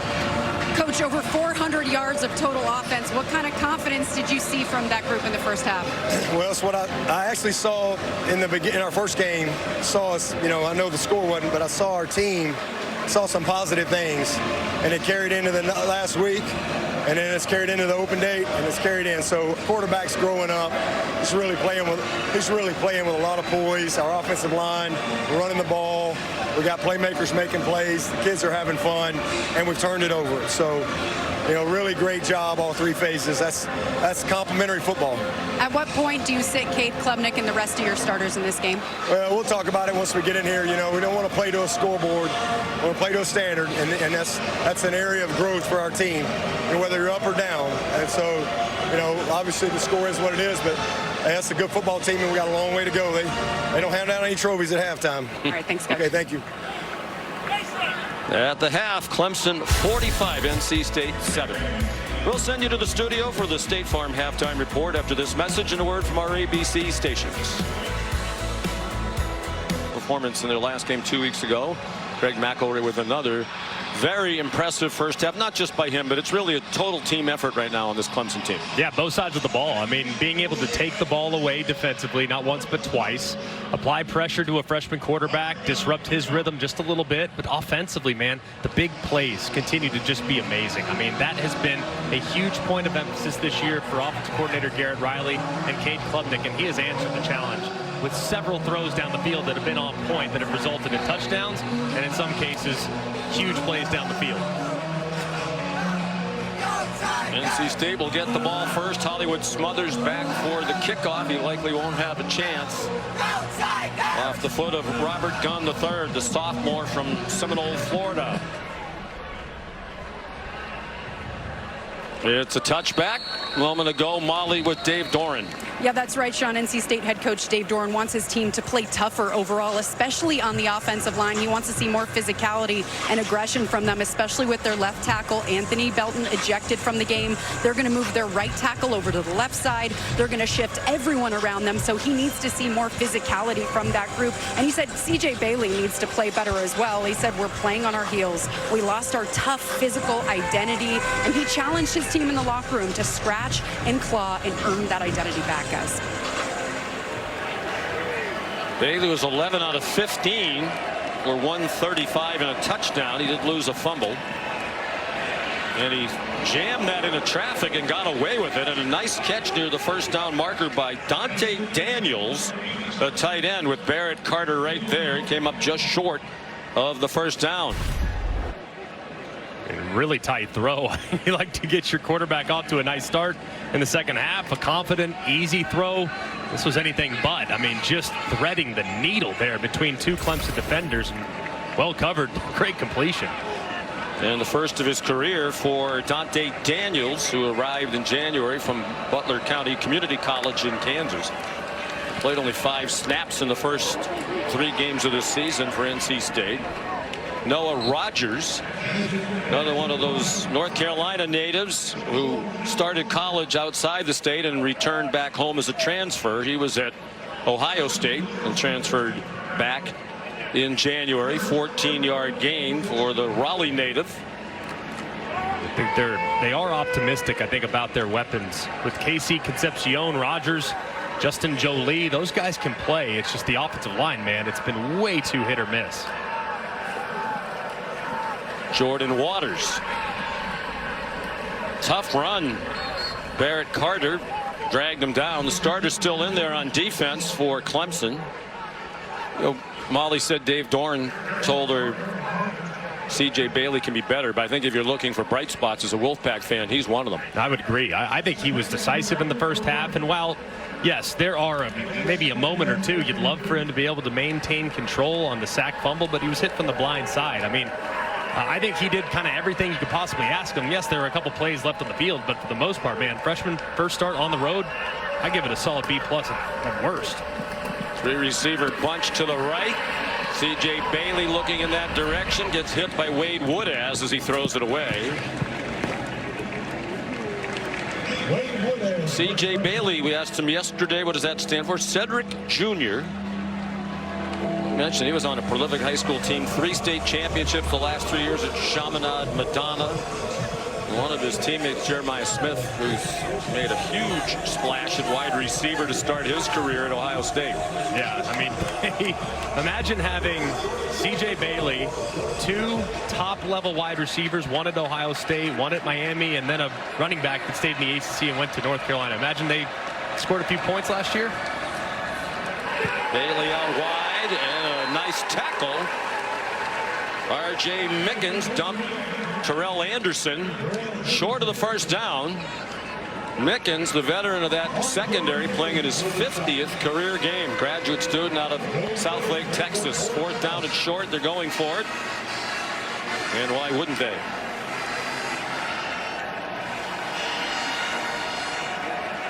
Dave Dorn in his 12th year at NC State.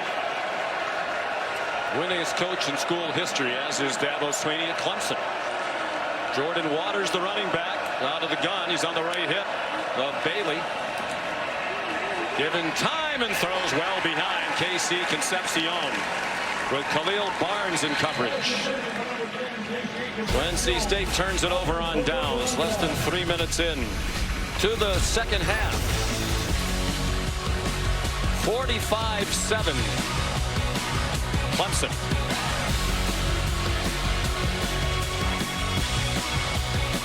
Trucks. It's just been a clinic offensively from Clemson. Cade Klubnik, quarterback counter off the jet sweep. First drive of the game, first touchdown of the game. You have a fumble a moment ago, a perfect throw to Williams, and then a great throw a little later down the sideline after he gets blasted on the left-hand side for another big play. Away with one there. First play of the second half on offense for Clemson. Tried to throw it wide to Antonio Williams, and Aiden White closed quickly on it. So now 14 out of 22. That was starting this half. 14 out of 23 with that incompletion. 8 different receivers have caught passes. Troy Stellato went in motion. The handoff went to Maffa, who delivers the blow at the end of the run, an 11-yard pickup as he ran over Jihad Carter, who transferred from Ohio State after he transferred there from Syracuse. Just amazing to watch this offensive line and these running backs, and even Cole Turner getting involved in the run game along with Cade Klubnik. I mean, just continuing to move defensive linemen off the ball. Over 100 yards for the second game in a row for Maffa. Klubnik, another man open. More bad tackling, and then Adam Randall, after he broke free from 2 defenders, fell down at the 18-yard line. Just another nice throw, and there's been some leaky protection, and Klubnik's had to stand in there, deliver it accurately, even as he's going to get hit. Gets hit again, but doesn't affect where the ball is placed. And 15 plays of 10+ yards, including 7 of 25 or more. Dabo Swinney used the word explosive, Molly, in the first half, and certainly that's what they've been. Jay Haynes tackled by D.K. Kaufman. Caden Foreman also in on the stop. Fordham, their leading tackler last week in that win against Louisiana Tech. The son of Tom Fordham, who played offensive line at Florida State and 10 years in the NFL. On 2nd and 7. Klubnik given a lot of time, has some running room, and it looks like he picked up the first down. Chased out by Sean Brown. He was the starting free safety last season, now a linebacker. They mark him out a yard shy with a 6-yard pickup. You'll see it well from the progressive pylon cam. Just barely out of bounds, set up 3rd and 1, but a nice scramble there from Klubnik. He's rushed for 70, including that 55-yard touchdown run in the first half, the longest of his career. Trying to follow the lead block of Haynes, but that got stuffed for no gain. They picked up maybe a foot. Noah Potter in on the play. 4th down, and they're going to go for it. 4th and about 2 feet. Looks like Klubnik might go under center. Doesn't do that very often. Let me try to drag them offside, and he did. Wow.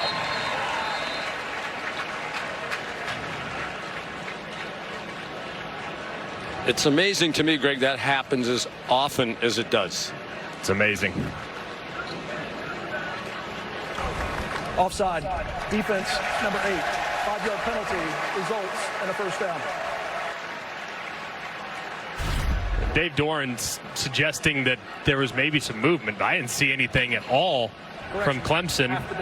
You got to watch the ball. I mean, you know that Clemson's probably going to try to utilize a hard count, see if they can't draw you.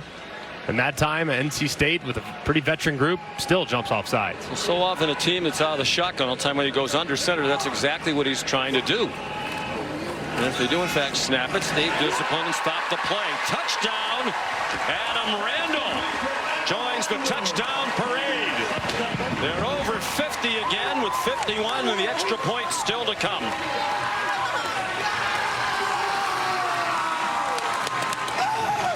First touchdown of the season for Randall, a junior from Myrtle Beach, South Carolina.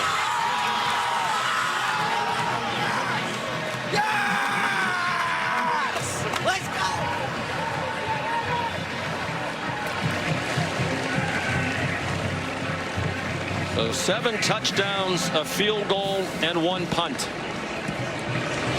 in 9 possessions. They scored on 8 of them. And congratulations from his mates for Randall, who was in the doghouse after a couple of mistakes in their Week 1 loss to Georgia.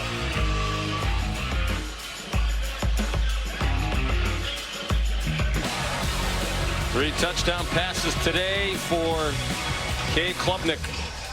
I don't know how they have any push-ups left in the tank. Adam Randall's touchdown, the first of his career, came very highly recruited, one of the top wide receivers in the country. His career really got derailed a bit before it even started when he tore an ACL in spring practice. But he is a talent, as is Robert Gunn, who kicks another touchback.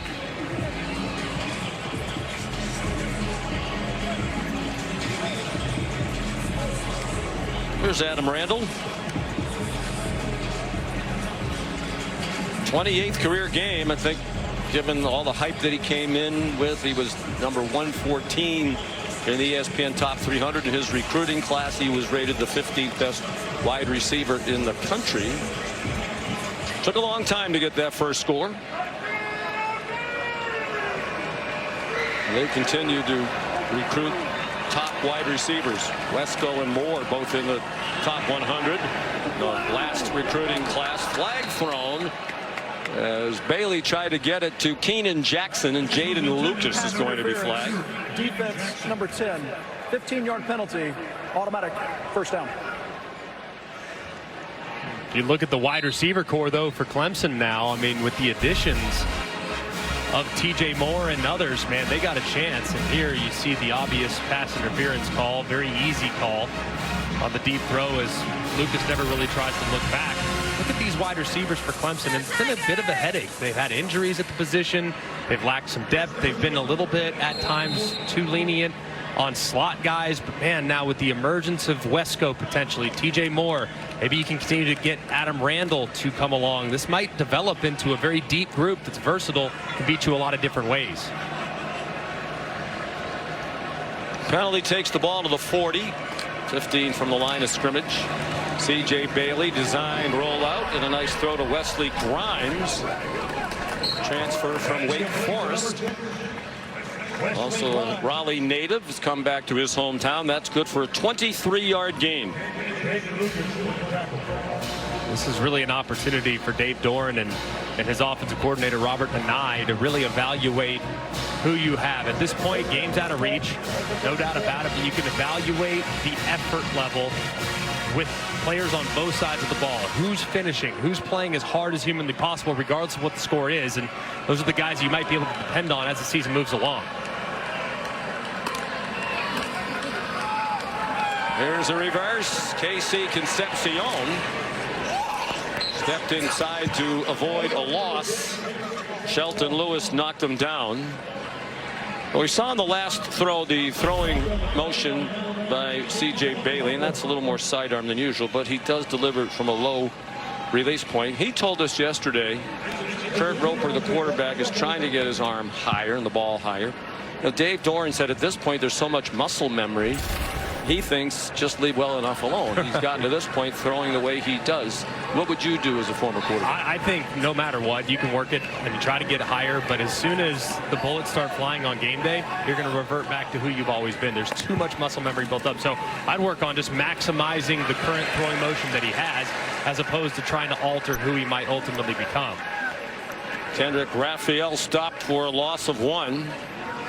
It's kind of like when you take a golf lesson, they try to fix a couple things, and then you go out and on the second hole, you're already back to your same lousy grip and alignment and swing. His delivery isn't lousy in for Grayson McCall today, and it's certainly been effective. 3rd down and 9. 7 minutes to go, 3rd quarter. They're 1 for 7 on 3rd down today. And Clemson showing blitz. Bailey down the sideline. Lots of contact there, and another pass interference call upcoming. This one on Shelton Lewis, who had the coverage on Keenan Jackson. Number 2, 15-yard penalty, and an 1st down. And it's interesting because to me, when you think of low deliveries, one of the first people you think of is Phillip Rivers, who had a tremendous career at NC State and is perhaps on his way to the NFL Hall of Fame as well. Yeah, and you look at the delivery. I mean, Phillip Rivers, very much sidearm, kind of people kind of called it a bit of a shot-putting motion, but it was effective. And I think Phillip Rivers opened the door for guys with unorthodox deliveries. It's not how it looks, it's how it gets there. And where is it when it arrives? So I think Phillip Rivers really opened the door for a lot of folks in that regard. Another blitz. They're not taking it easy on the freshman in his first start. And there's a 3rd pass interference call as KC Concepcion tried to come back to the ball. And Ashton Hampton, the true freshman out of Tallahassee, another good-looking cornerback at 6'2", 200. Defense number 23, 15-yard penalty, and an automatic 1st down. Made the tackle. You know, to Dabo Swinney's point, one of the reasons we don't go to the portal very often is because we continue to recruit the top players in the country, including Hampton.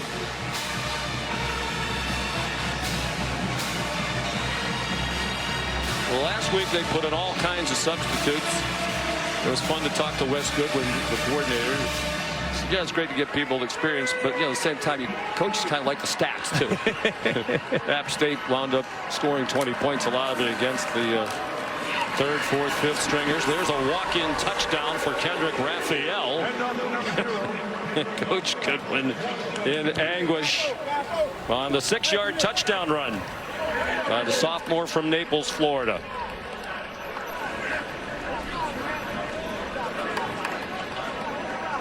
Just a walk-in too. I mean, it's one thing if a guy scores, but I mean, this is by far the biggest hole that an NC State ball carrier has seen all day long. So now starting to mix in some guys that are the 2s and the 3s. You still want to see him perform at a high level. So I understand Wes Goodwin's frustration. That's valuable experience that will probably pay dividends down the road as injuries pile up, as they do on any team. And he's coaching up some of the youngsters. Kanoa Vineset added the extra point. Would you know they're ahead by 38? Football games on ESPN Plus, 7:30. Bowling Green is at number 25 Texas A&M, and at 8 Louisiana Monroe against number 1 Texas. First time the Horns have been number 1 in the AP poll since 2008. With Quinn Ewers out, Arch Manning gets his first start. To get ESPN Plus, download the ESPN app or go to ESPNplus.com. Colin Smith kicks off. And it's another touchback.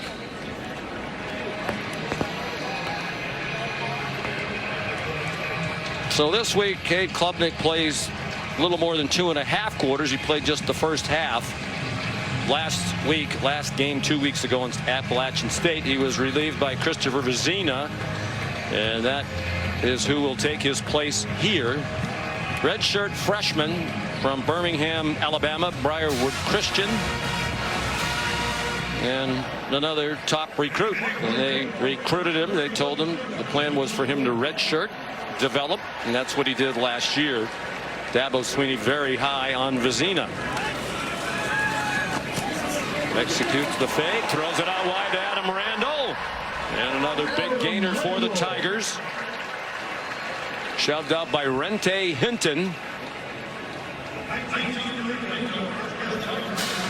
19-yard pickup. I think Vizina was a guy that they think has a very high ceiling in time, but last year would not have been capable of stepping in and being an effective replacement for Cade Klubnik. But they're really proud of his growth this offseason and feel like, God forbid, if Cade had to miss a little time, the offense wouldn't drop off anywhere near as much as it would have last season.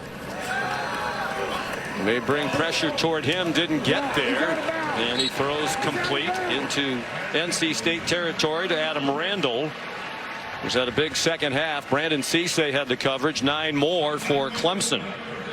Ironically, one of his best games ever, Christopher Vizina, was actually against Pelham High School. He went to Briarwood, and Pelham is the alma mater of Dabo Swinney. So I wonder if, maybe that comes up every once in a while between the two of them. We're thinking might. Keith Adams on second and about a foot, got enough for the first down. Isaiah Shirley on the stop for NC State. They're getting some backups into the game as well.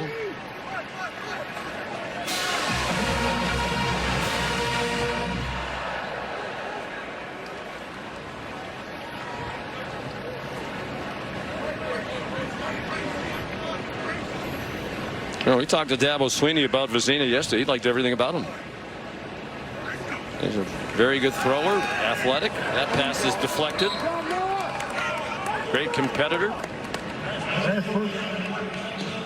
Noah Potter knocked that one down.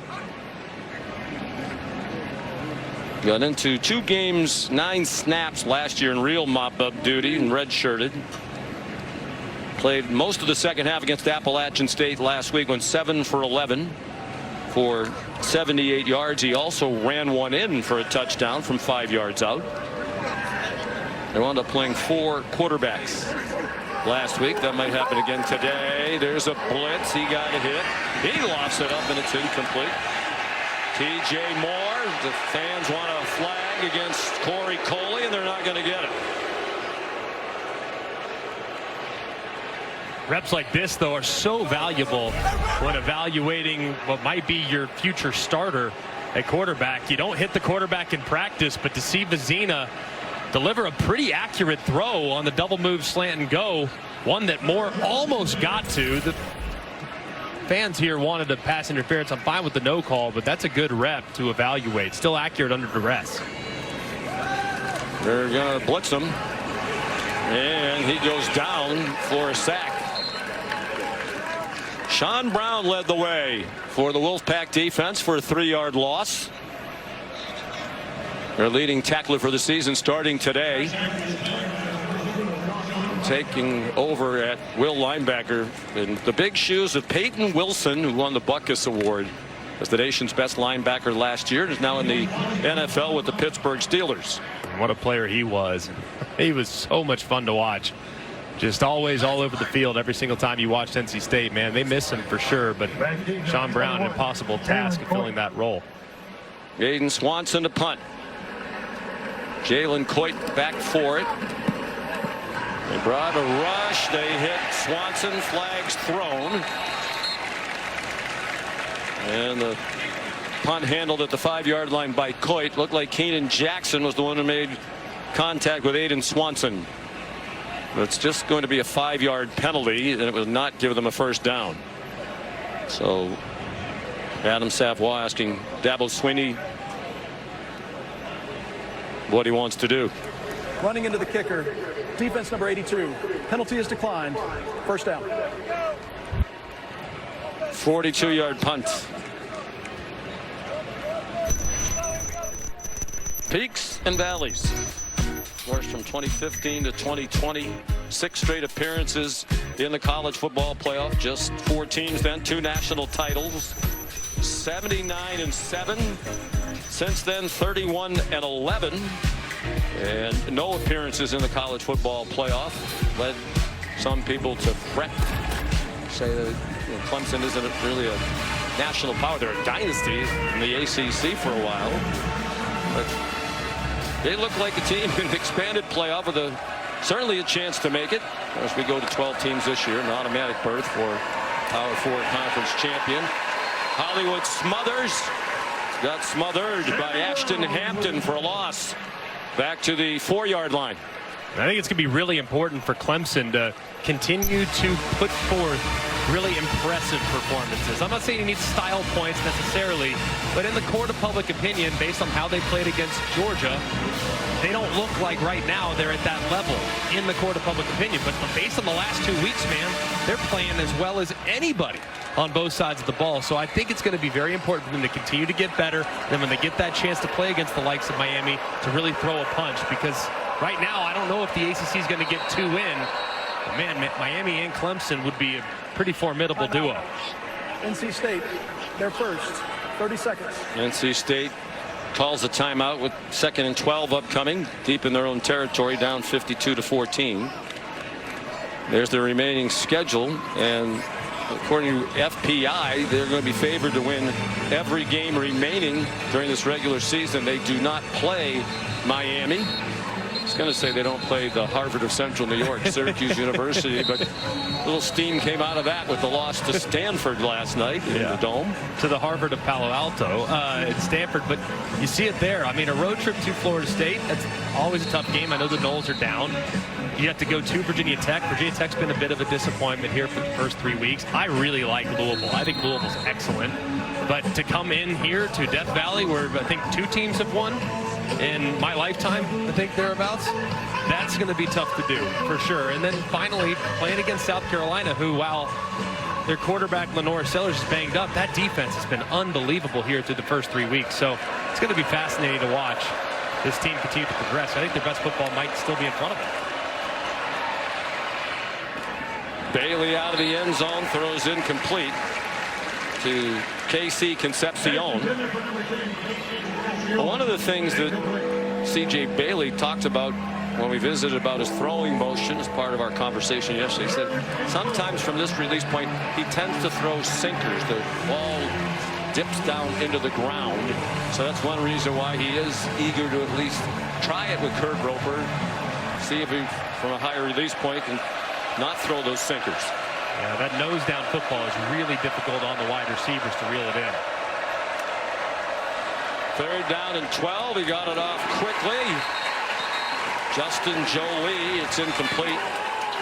Tyler Venables in coverage. He'll be watching his dad, Brent Venables, tonight. That big game on ABC at 7:30. Oklahoma hosting Tennessee. Tyler was not able to play in the first half today, targeting ejection last week. And not shockingly, Dabo Swinney told us yesterday that Tyler wants to be a coach. I guess it is kind of shocking when you grow up around coaches to see what they have to go through, that people still want to coach. Caden Noonkester. Short punt.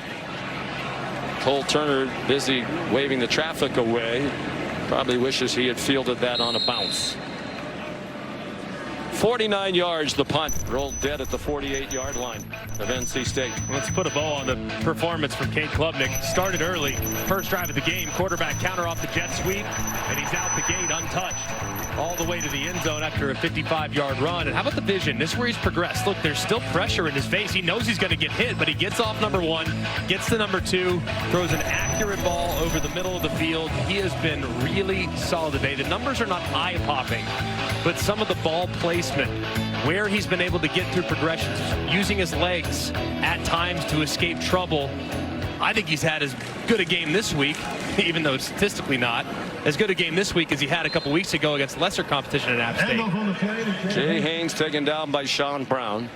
If those aren't eye-popping, what is? I mean, the numbers from the App State game we mentioned at the beginning of the telecast, he put up numbers that nobody has in the last 25 years in FBS football.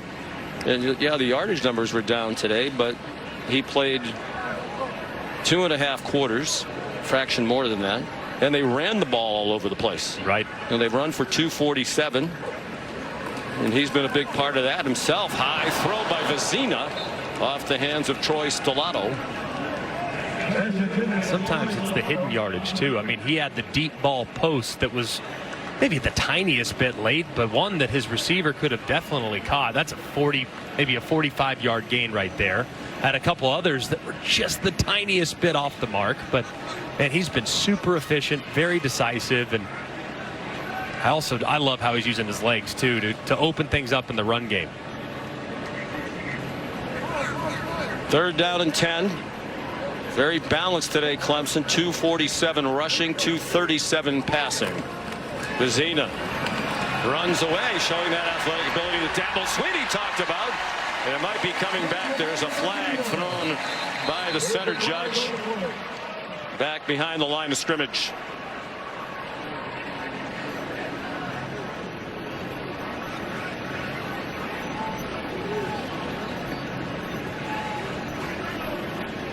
The 2 fouls on the play, both by the offense.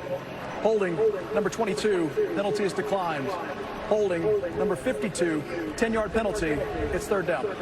Elijah Thurman, and he left tackle, a part of that. You know, Garrett Riley said he got about 30 snaps against App State, wasn't expecting to. There's his hold. Yeah, you see the left hand, number 52, Elijah Thurman, and pretty obvious when the defensive player's jersey is completely up over his shoulder after the play. You kind of have a pretty good guess as to where it's going to go. Here comes a blitz again on Vecina after the penalties took away a 22-yard play. Haynes ankle tackled by Fordham and then kind of threw his leg down to the ground after he made the tackle. 9-yard gain. And Swanson will punt again. I don't think there's going to be a lot of holiday cards sent from one side to the other after this performance. There have been visible signs of frustration from NC State really all throughout. And there have been some moments too where Clemson has certainly elevated that level of frustration. Well, they entered the season, some thinking they'd be a contender in the ACC. But again, it's very early. This is their first conference game, but this start to the season not encouraging. Line drive punt by Swanson. Late flag thrown as Jalen Coit went out of bounds on the far sideline. Flag thrown by the umpire in the middle of the field. 38-yard punt, 16-yard return if it all stands.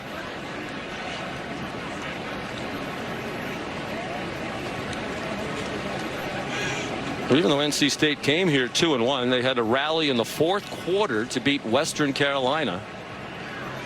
And last week they were down 17-6 at home to Louisiana Tech and had to rally to win. It has not been an impressive start. They're going to be 2-2 when this one's over. There is no foul on the play for holding. 1st down.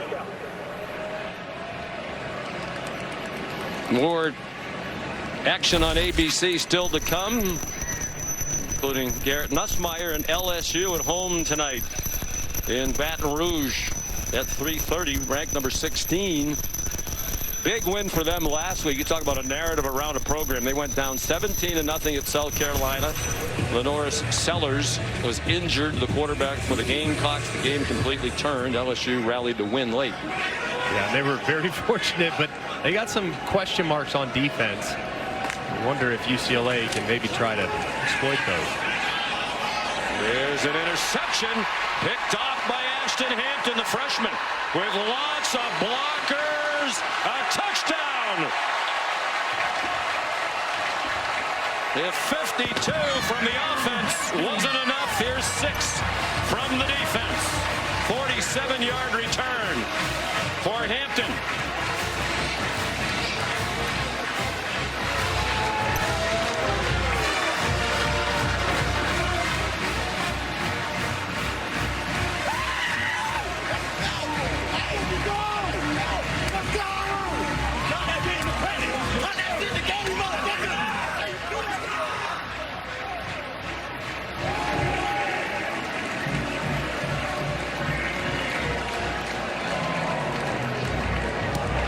Extra point good by Hooser.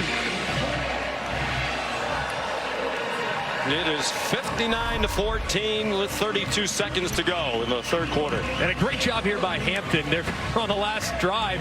There were 3 different penalties against Clemson corners where underthrown deep balls resulted in a PI. This time he sees the ball, stops, makes a play on it on the underthrown deep ball, and adjusts, and then runs up the sideline for the pick 6. That's just a great job of acknowledging a tendency on the last drive and then applying fundamentals to it the next time out, and then taking advantage of a quarterback that tries to use the same bag of tricks.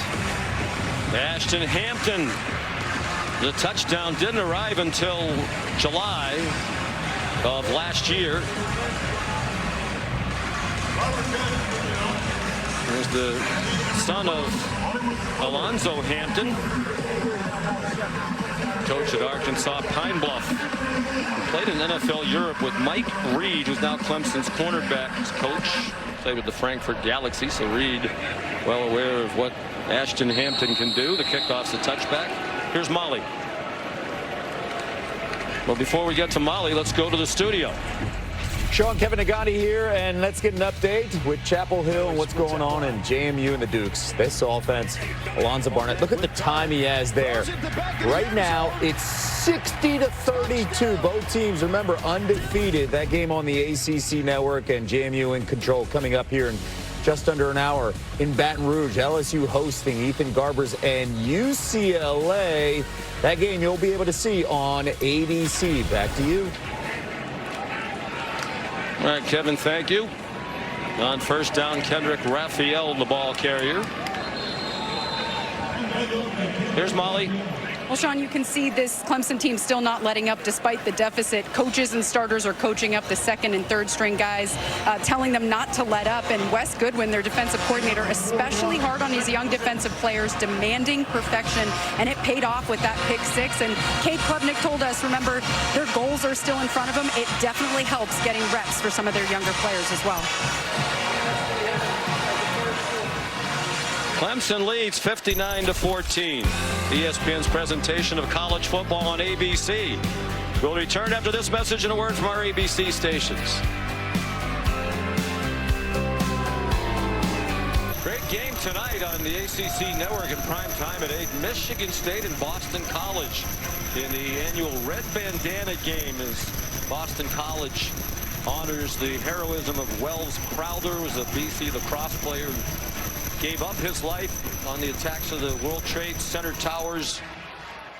9/11, 2001, running back into the building to help rescue other people. Also available on the ESPN app. Always a very special night at the Heights for the Red Bandana game.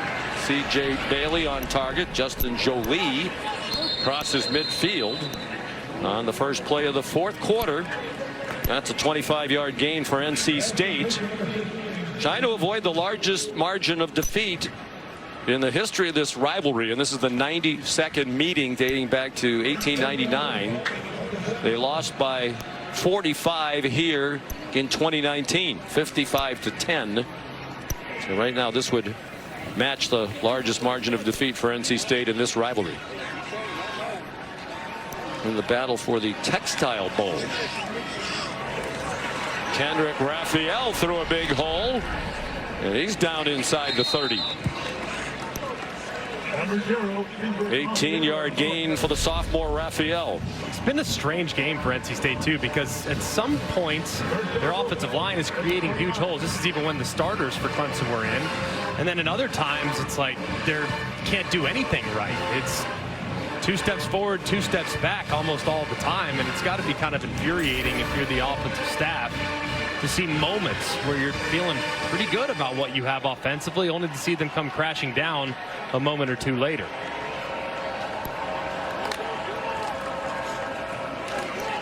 Raphael again. And again, there are a number of subs on the field for this Clemson defense. 7-yard gain. Caden Story, one of those substitutes, in on the tackle. He was not even listed on their depth chart, and they list a lot of people on their depth chart. It's just so valuable this year more than ever before, knowing the possibility that lies in front of Clemson. And hey, God willing, you play 17 games perhaps in today's day and age in college football. I mean, that's a real possibility, up from 15 in the 14 playoff era. So being able to get your starters out, limited snap exposure is huge to be able to get these reps and challenge your depth. Hollywood Smothers breaks a tackle on the corner, lunging for the pylon. It looked like he got knocked out of bounds just shy of it. Brandon Strozier missed the tackle, and that helped Smothers go all the way down near the goal line. Tyler Venables knocked him out. Big collision here as the progressive pylon cam. See a massive collision there. Marked just short. I think that's probably right too. It's tough to get exactly where his body went out, but I think where they have it spotted right outside the 2, it feels about right. 21-yard gain.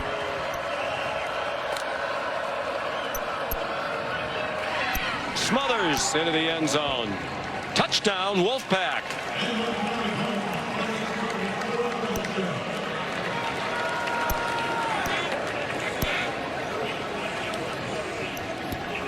Well, this is eerily similar to the Clemson game 2 weeks ago, when App State wound up finishing the game at 20 points, playing largely against subs in the second half. The final score was not indicative of just how one-sided that game was a couple weeks ago. Kanoa Vine set adds the extra point. Smothers the touchdown. His first at NC State. This is the Dr. Pepper Championship Drive game of the week. Well, it's been a historic regular season in the WNBA, and the playoffs tip off tomorrow. All 4 best-of-3 first-round games on ESPN and ABC. Atlanta, New York, Indiana, and Connecticut, Phoenix, and Minnesota, Seattle, and Las Vegas. The matchups tomorrow. Speaking of basketball, how about these 2 schools? Last season, the NC State men's and women's hoop teams made it to the Final Four under the leadership of Boo Corrigan, the athletic director, and the Clemson men went to the Elite 8 under Brad Brownell for the first time since 1980.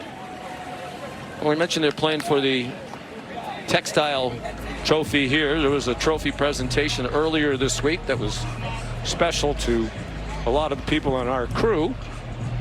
Earlier this week, it was announced that the Baseball Writers Association of Kansas City, their local chapter, was renaming their Good Guy Award to a Royals player, which they award every year, the Mike Swanson Good Guy Award, in honor of Swanee, who has not long ago retired after 15 years as vice president of the Kansas City Royals and a long career in baseball. Now our statistician, he has to do something in retirement. He's still the best, still hanging. But if there's ever been a more aptly named trophy, I don't know what it is, because Swanee is the all-time good guy, and we are so happy for him. Yeah, we love him. And Swanee, we love you, buddy. You're the best. There could never be a more appropriate name for an award that is in your honor, my friend. Good Guy Award. The best. And a legend in the game of baseball, not just in Kansas City, he's in the Missouri Athletic Hall of Fame. And we are blessed to have him. He started out doing stats basically right out of, well, you were still in college, Swanee, at KU, Kansas, for Keith Jackson. So that part of his career has gone way downhill. About to say, level of announcer. I'm sorry that you had to settle with us, Swanee, but we love you, and I'm sure he's watching his Jayhawks on some type of monitor over there in the corner as they take on West Virginia right now. And we appreciate the benefit of having a great stats man like Swanee in a game like this where so much is happening and records are being set and he's just all over everything. David Eziomume is in at running back now as they go even deeper down the depth chart. Nice tackle. Josh Sapp planted by Sean Brown. Sapp's a tight end. Well, it's his second catch of the season. This one good for 4 yards. And they're going to give the backup punter a chance. How many played players? 106 last week. It 106. might be more this week. Jack Smith is on to punt, sophomore from Saraland, Alabama.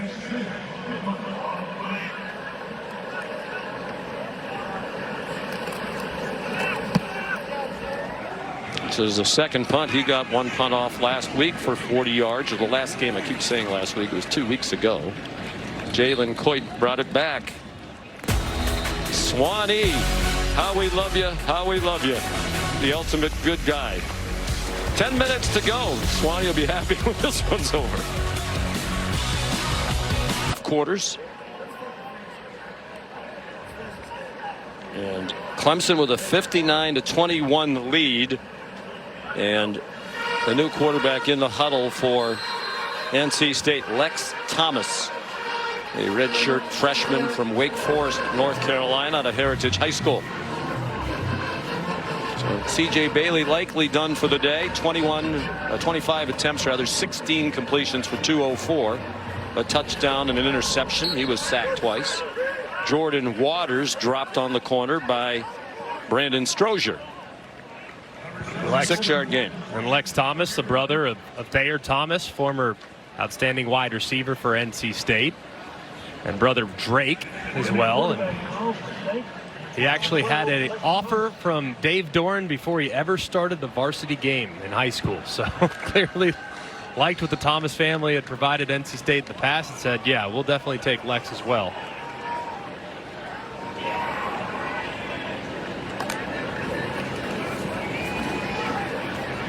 Throws short and incomplete through the hands of Justin Jolie.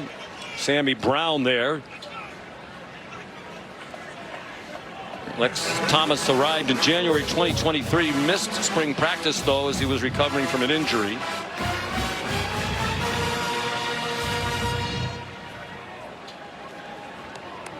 It'll be 3rd down and 4.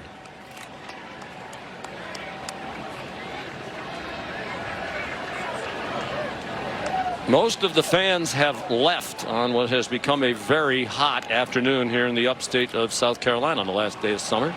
Temperature into the 90s. Kendrick Raphael down the sideline. They can't get him out of bounds, and finally they do inside the 10. Ricardo Jones, the freshman, was the last line of defense.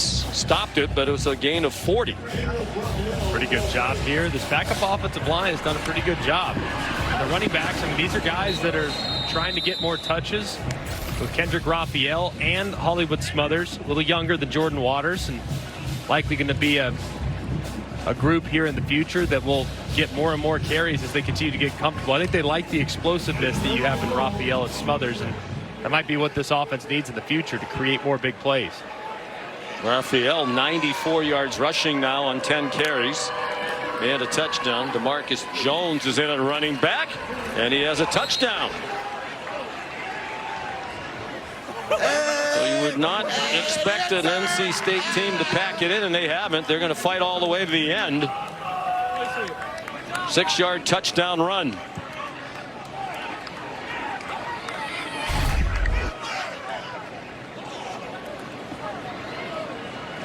Getting everybody involved here, and DeMarcus Jones is often used as a fullback in some of their 2-back looks. They throw him a bone on the goal line and get him in the end zone for some much needed love. To Noah Vine set. adds the extra point. NC State has outscored Clemson in the fourth, 14-0. Better player, and the rest of the team kind of bought into it because he's such a leader, and DeLuise will be with the team for every game. He will make breathing corrections in game or at halftime if prompted by the coaches, and I'm sure they've needed him today, but still a really different kind of approach for self-improvement, guys.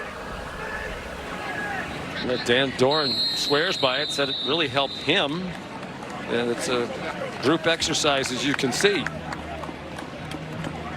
It's really amazing how many different ways coaches and their staffs will try to find an edge. They're going to need some relaxation after the game today. Yeah, I think, or watch some. He might need to stick around and be in the building when they watch some of the tape with the coaching staff. We have many members on our crew whose breath could use some work as well. Yes, yes.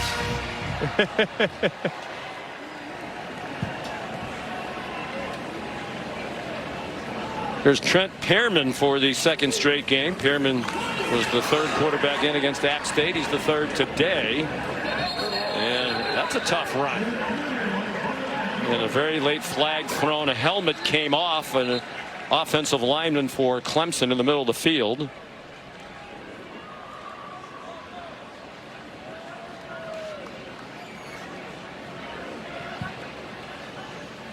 All right, Adam. There is no foul on the play. And then we'd like that 30 seconds of our lives back. How's your breathing? Not great. You know, I struggle a little bit walking up and down stairs in my advanced age and physical fitness level. But I remember. He's aware now that he was on TV. Molly McGrath was talking about me. There's a career highlight. The thing that's amazing, though, it's like you talk to the guys that played back in the day, you know, the guys that, well, for us, I mean, I guess when I played back in the day now, 09, 2010, but you talk, we didn't even have water, you know, guys say we didn't have water, we didn't have this, we didn't have that, we barely had helmets and jerseys, and now they have hot tubs and cryo chambers and cold tubs. Are you aware of any other breathwork coaches? I've never heard of it. You know, it was on the graphic like, oh, yeah, he's the breathwork coach, but I didn't know. I don't know if he has competition in that business. This was probably not the greatest result for his business today. But Molly, the players and coaches really do swear by him, and we're having fun, but you know, it's something that probably we could all benefit from.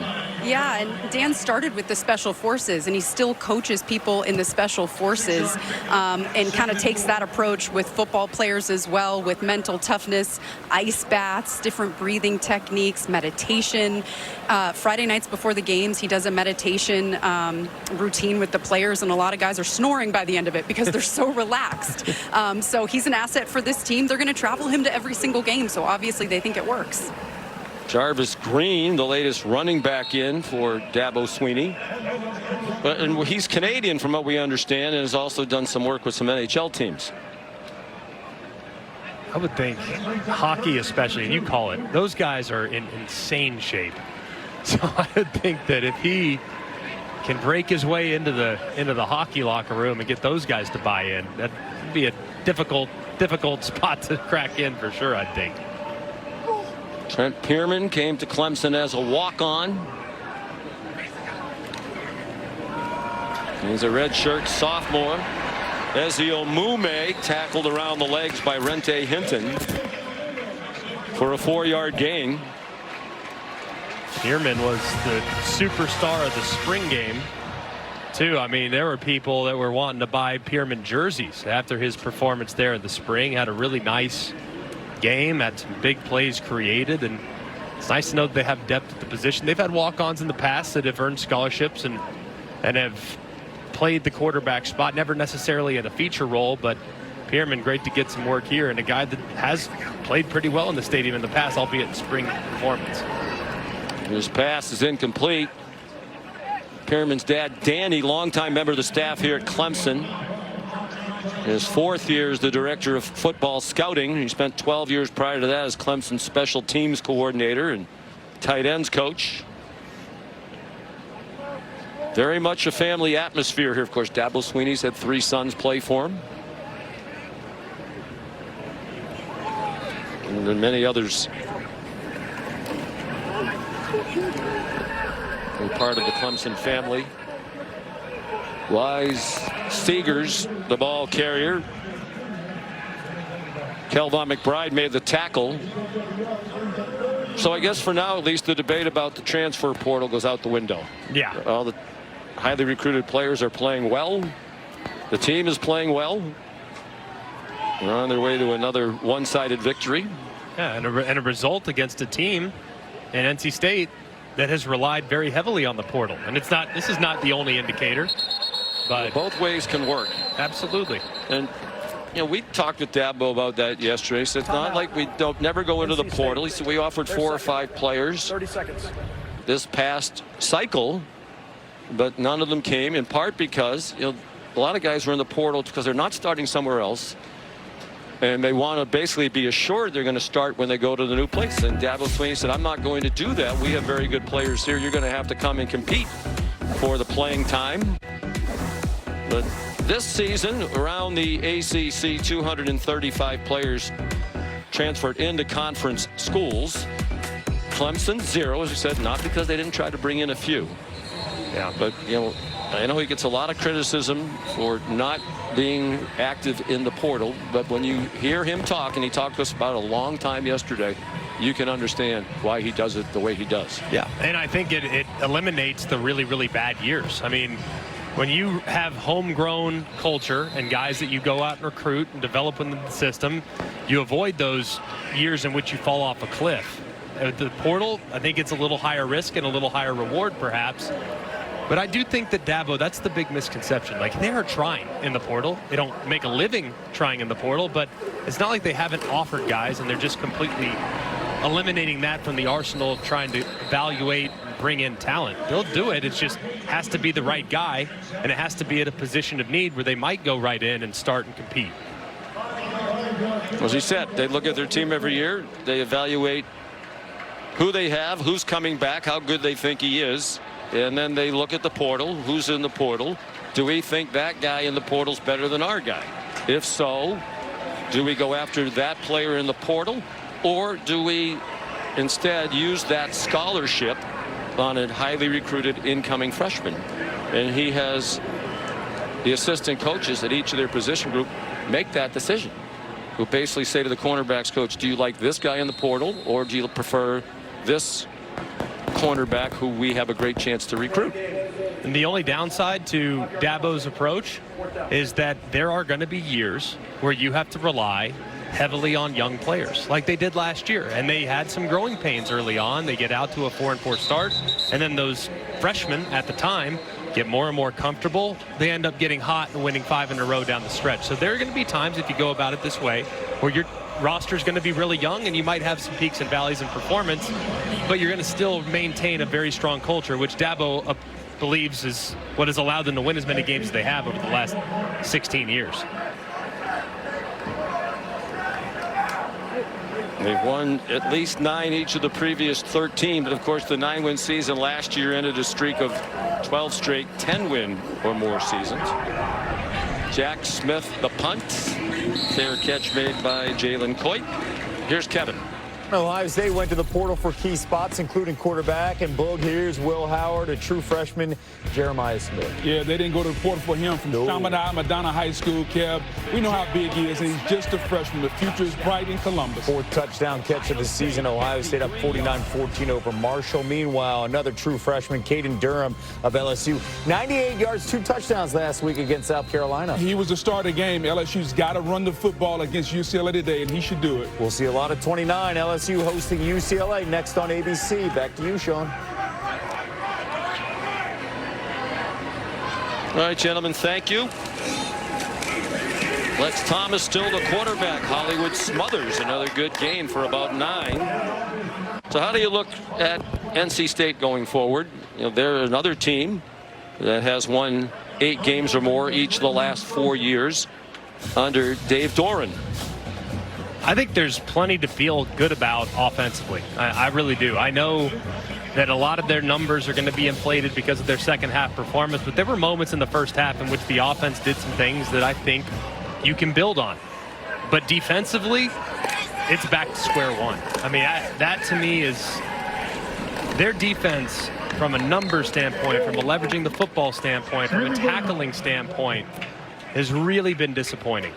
So I think you put that side of the ball on notice and you say, hey, look, guys, if you were a starter last week, you're earning your job this week, and we're going to roll them every week like that. So I think it's full-scale evaluation on defense, but the offense, I think there's enough to feel okay about given the challenges up against playing Clemson on the road. After a couple of carries from Smothers, DeMarcus Jones, the ball carrier. And that touchdown that he scored on the last drive was his first carry of the year for a 6-yard score. Down to 2:20 to go. NC State is one of only 5 Power 4 programs that have won at least 8 games each of the last 4 years. Clemson, one of them, with Alabama, Georgia, and Notre Dame. So it's not all that easy to do. Next step for Dave Dorn is getting over the 9-win hurdle. Colby Baldwin tackled immediately by Sammy Brown. That gets us to the 2-minute timeout. 1:56 to go. Clemson on its way to victory.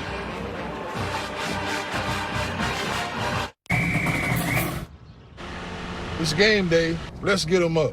Hey, Google, turn on the Heisman House. Clemson, that much time away from its 800th victory all time. They're about to become the 14th school in the history of FBS football to win 800 or more games.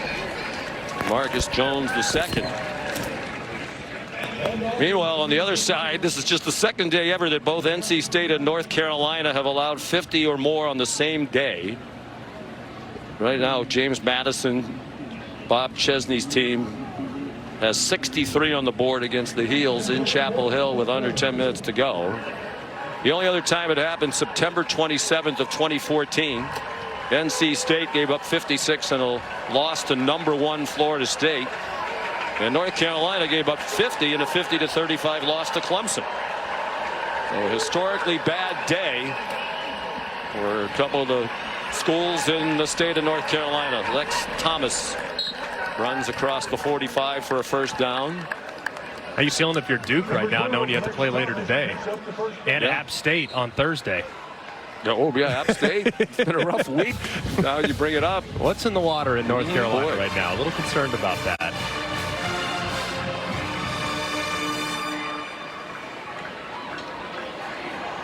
Got wide. No gain. Well, Sammy Brown was in on the previous play. Not only did he win the Buckus Award, as we mentioned earlier in the game, he won 2 state titles as a wrestler. He ran a 10.7 100 meters and was a 4.0 student. Reminds me of you. Yeah. Wrestling and Butkus Award and 10.7 in the 100. Well, you had the 4.0 student part. Did have that. Austin Randall is the injured player, might be cramping. Went to the same high school as R.J. Mickens. Did you know that? South Lake Carroll Dragons. Quinn Ewers. We're a powerhouse, as you can see you right did? now. I'm confused. Who are we talking about? No, we're just talking about the Dragons. Had to get that in. As you can see, glad to see him walking off under his own power. And in a timely manner. As there are planes warming up around the southeast, expecting ABC personnel to be on them. 35 seconds to go. Lex Thomas over the middle. DeMarcus Jones to the 40-yard line. Well, it's been a good fourth quarter. If you're looking for something to take away, they've outscored Clemson 14-0. They've moved the ball well. Part of that, of course, is the caveat that Clemson has a lot of deep down the depth chart players in there, but there's plenty of subs in for NC State as well. Jump ball, incomplete pass, intended for Terrell Anderson. They did have their starting corner, Jaden Lucas, in there.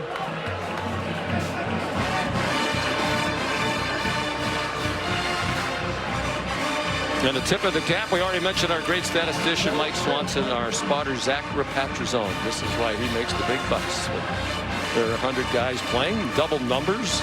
Some don't have names on their backs. 14 seconds to go. This will be 10 straight losses at Clemson for NC State, where they're going to add on another touchdown. Terrell Anderson. A 40-yard score. And plenty of spirit still on the sideline, particularly from the starting quarterback, C.J. Bailey. And give them credit.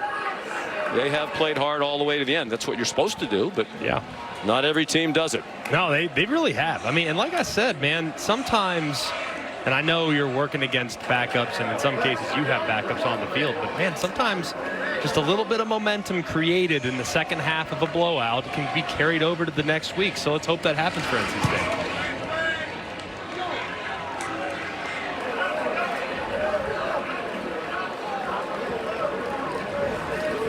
Terrell Anderson, freshman from Greensboro, arrived in January in time for spring practice. Originally from Detroit, he moved to the state of North Carolina when he was 15. The extra point was good by Vineset. It's 59-35 with 5 seconds to go.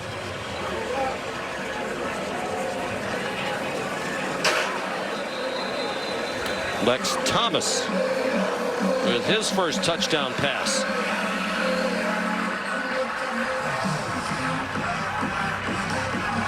And no matter the result, you can see the smile on his face when he's congratulated by the trooper. It's a highlight. 4 out of the 6 for Thomas for 53 yards and a touchdown. No Grayson McCall. Dave Doran said they do expect him back. They're not exactly sure when. And he made it pretty clear he didn't want to talk about it. It's a medical issue. He'll leave it to McCall and the medical staff. So here's Colin Smith. And it'll be a touchback. The 524 yards of offense for Dabo Swinney's team. 59 points. They just missed scoring 60+ in back-to-back games for the first time in program history, unless they pop one here, and I would think they would take an E. Klubnik 16-24 for 209 in about 2.5 quarters, 3 touchdowns. He had a 55-yard rushing touchdown. Maffa over 100 on just 7 carries, 7 for 107. Nice day for Adam Randall, leading the receiving corps with 5 catches and a score. Paul Tyson is the 4th quarterback in. The great-grandson of Bear Bryant takes a knee. And they're a lot here in Des Moines than just a couple of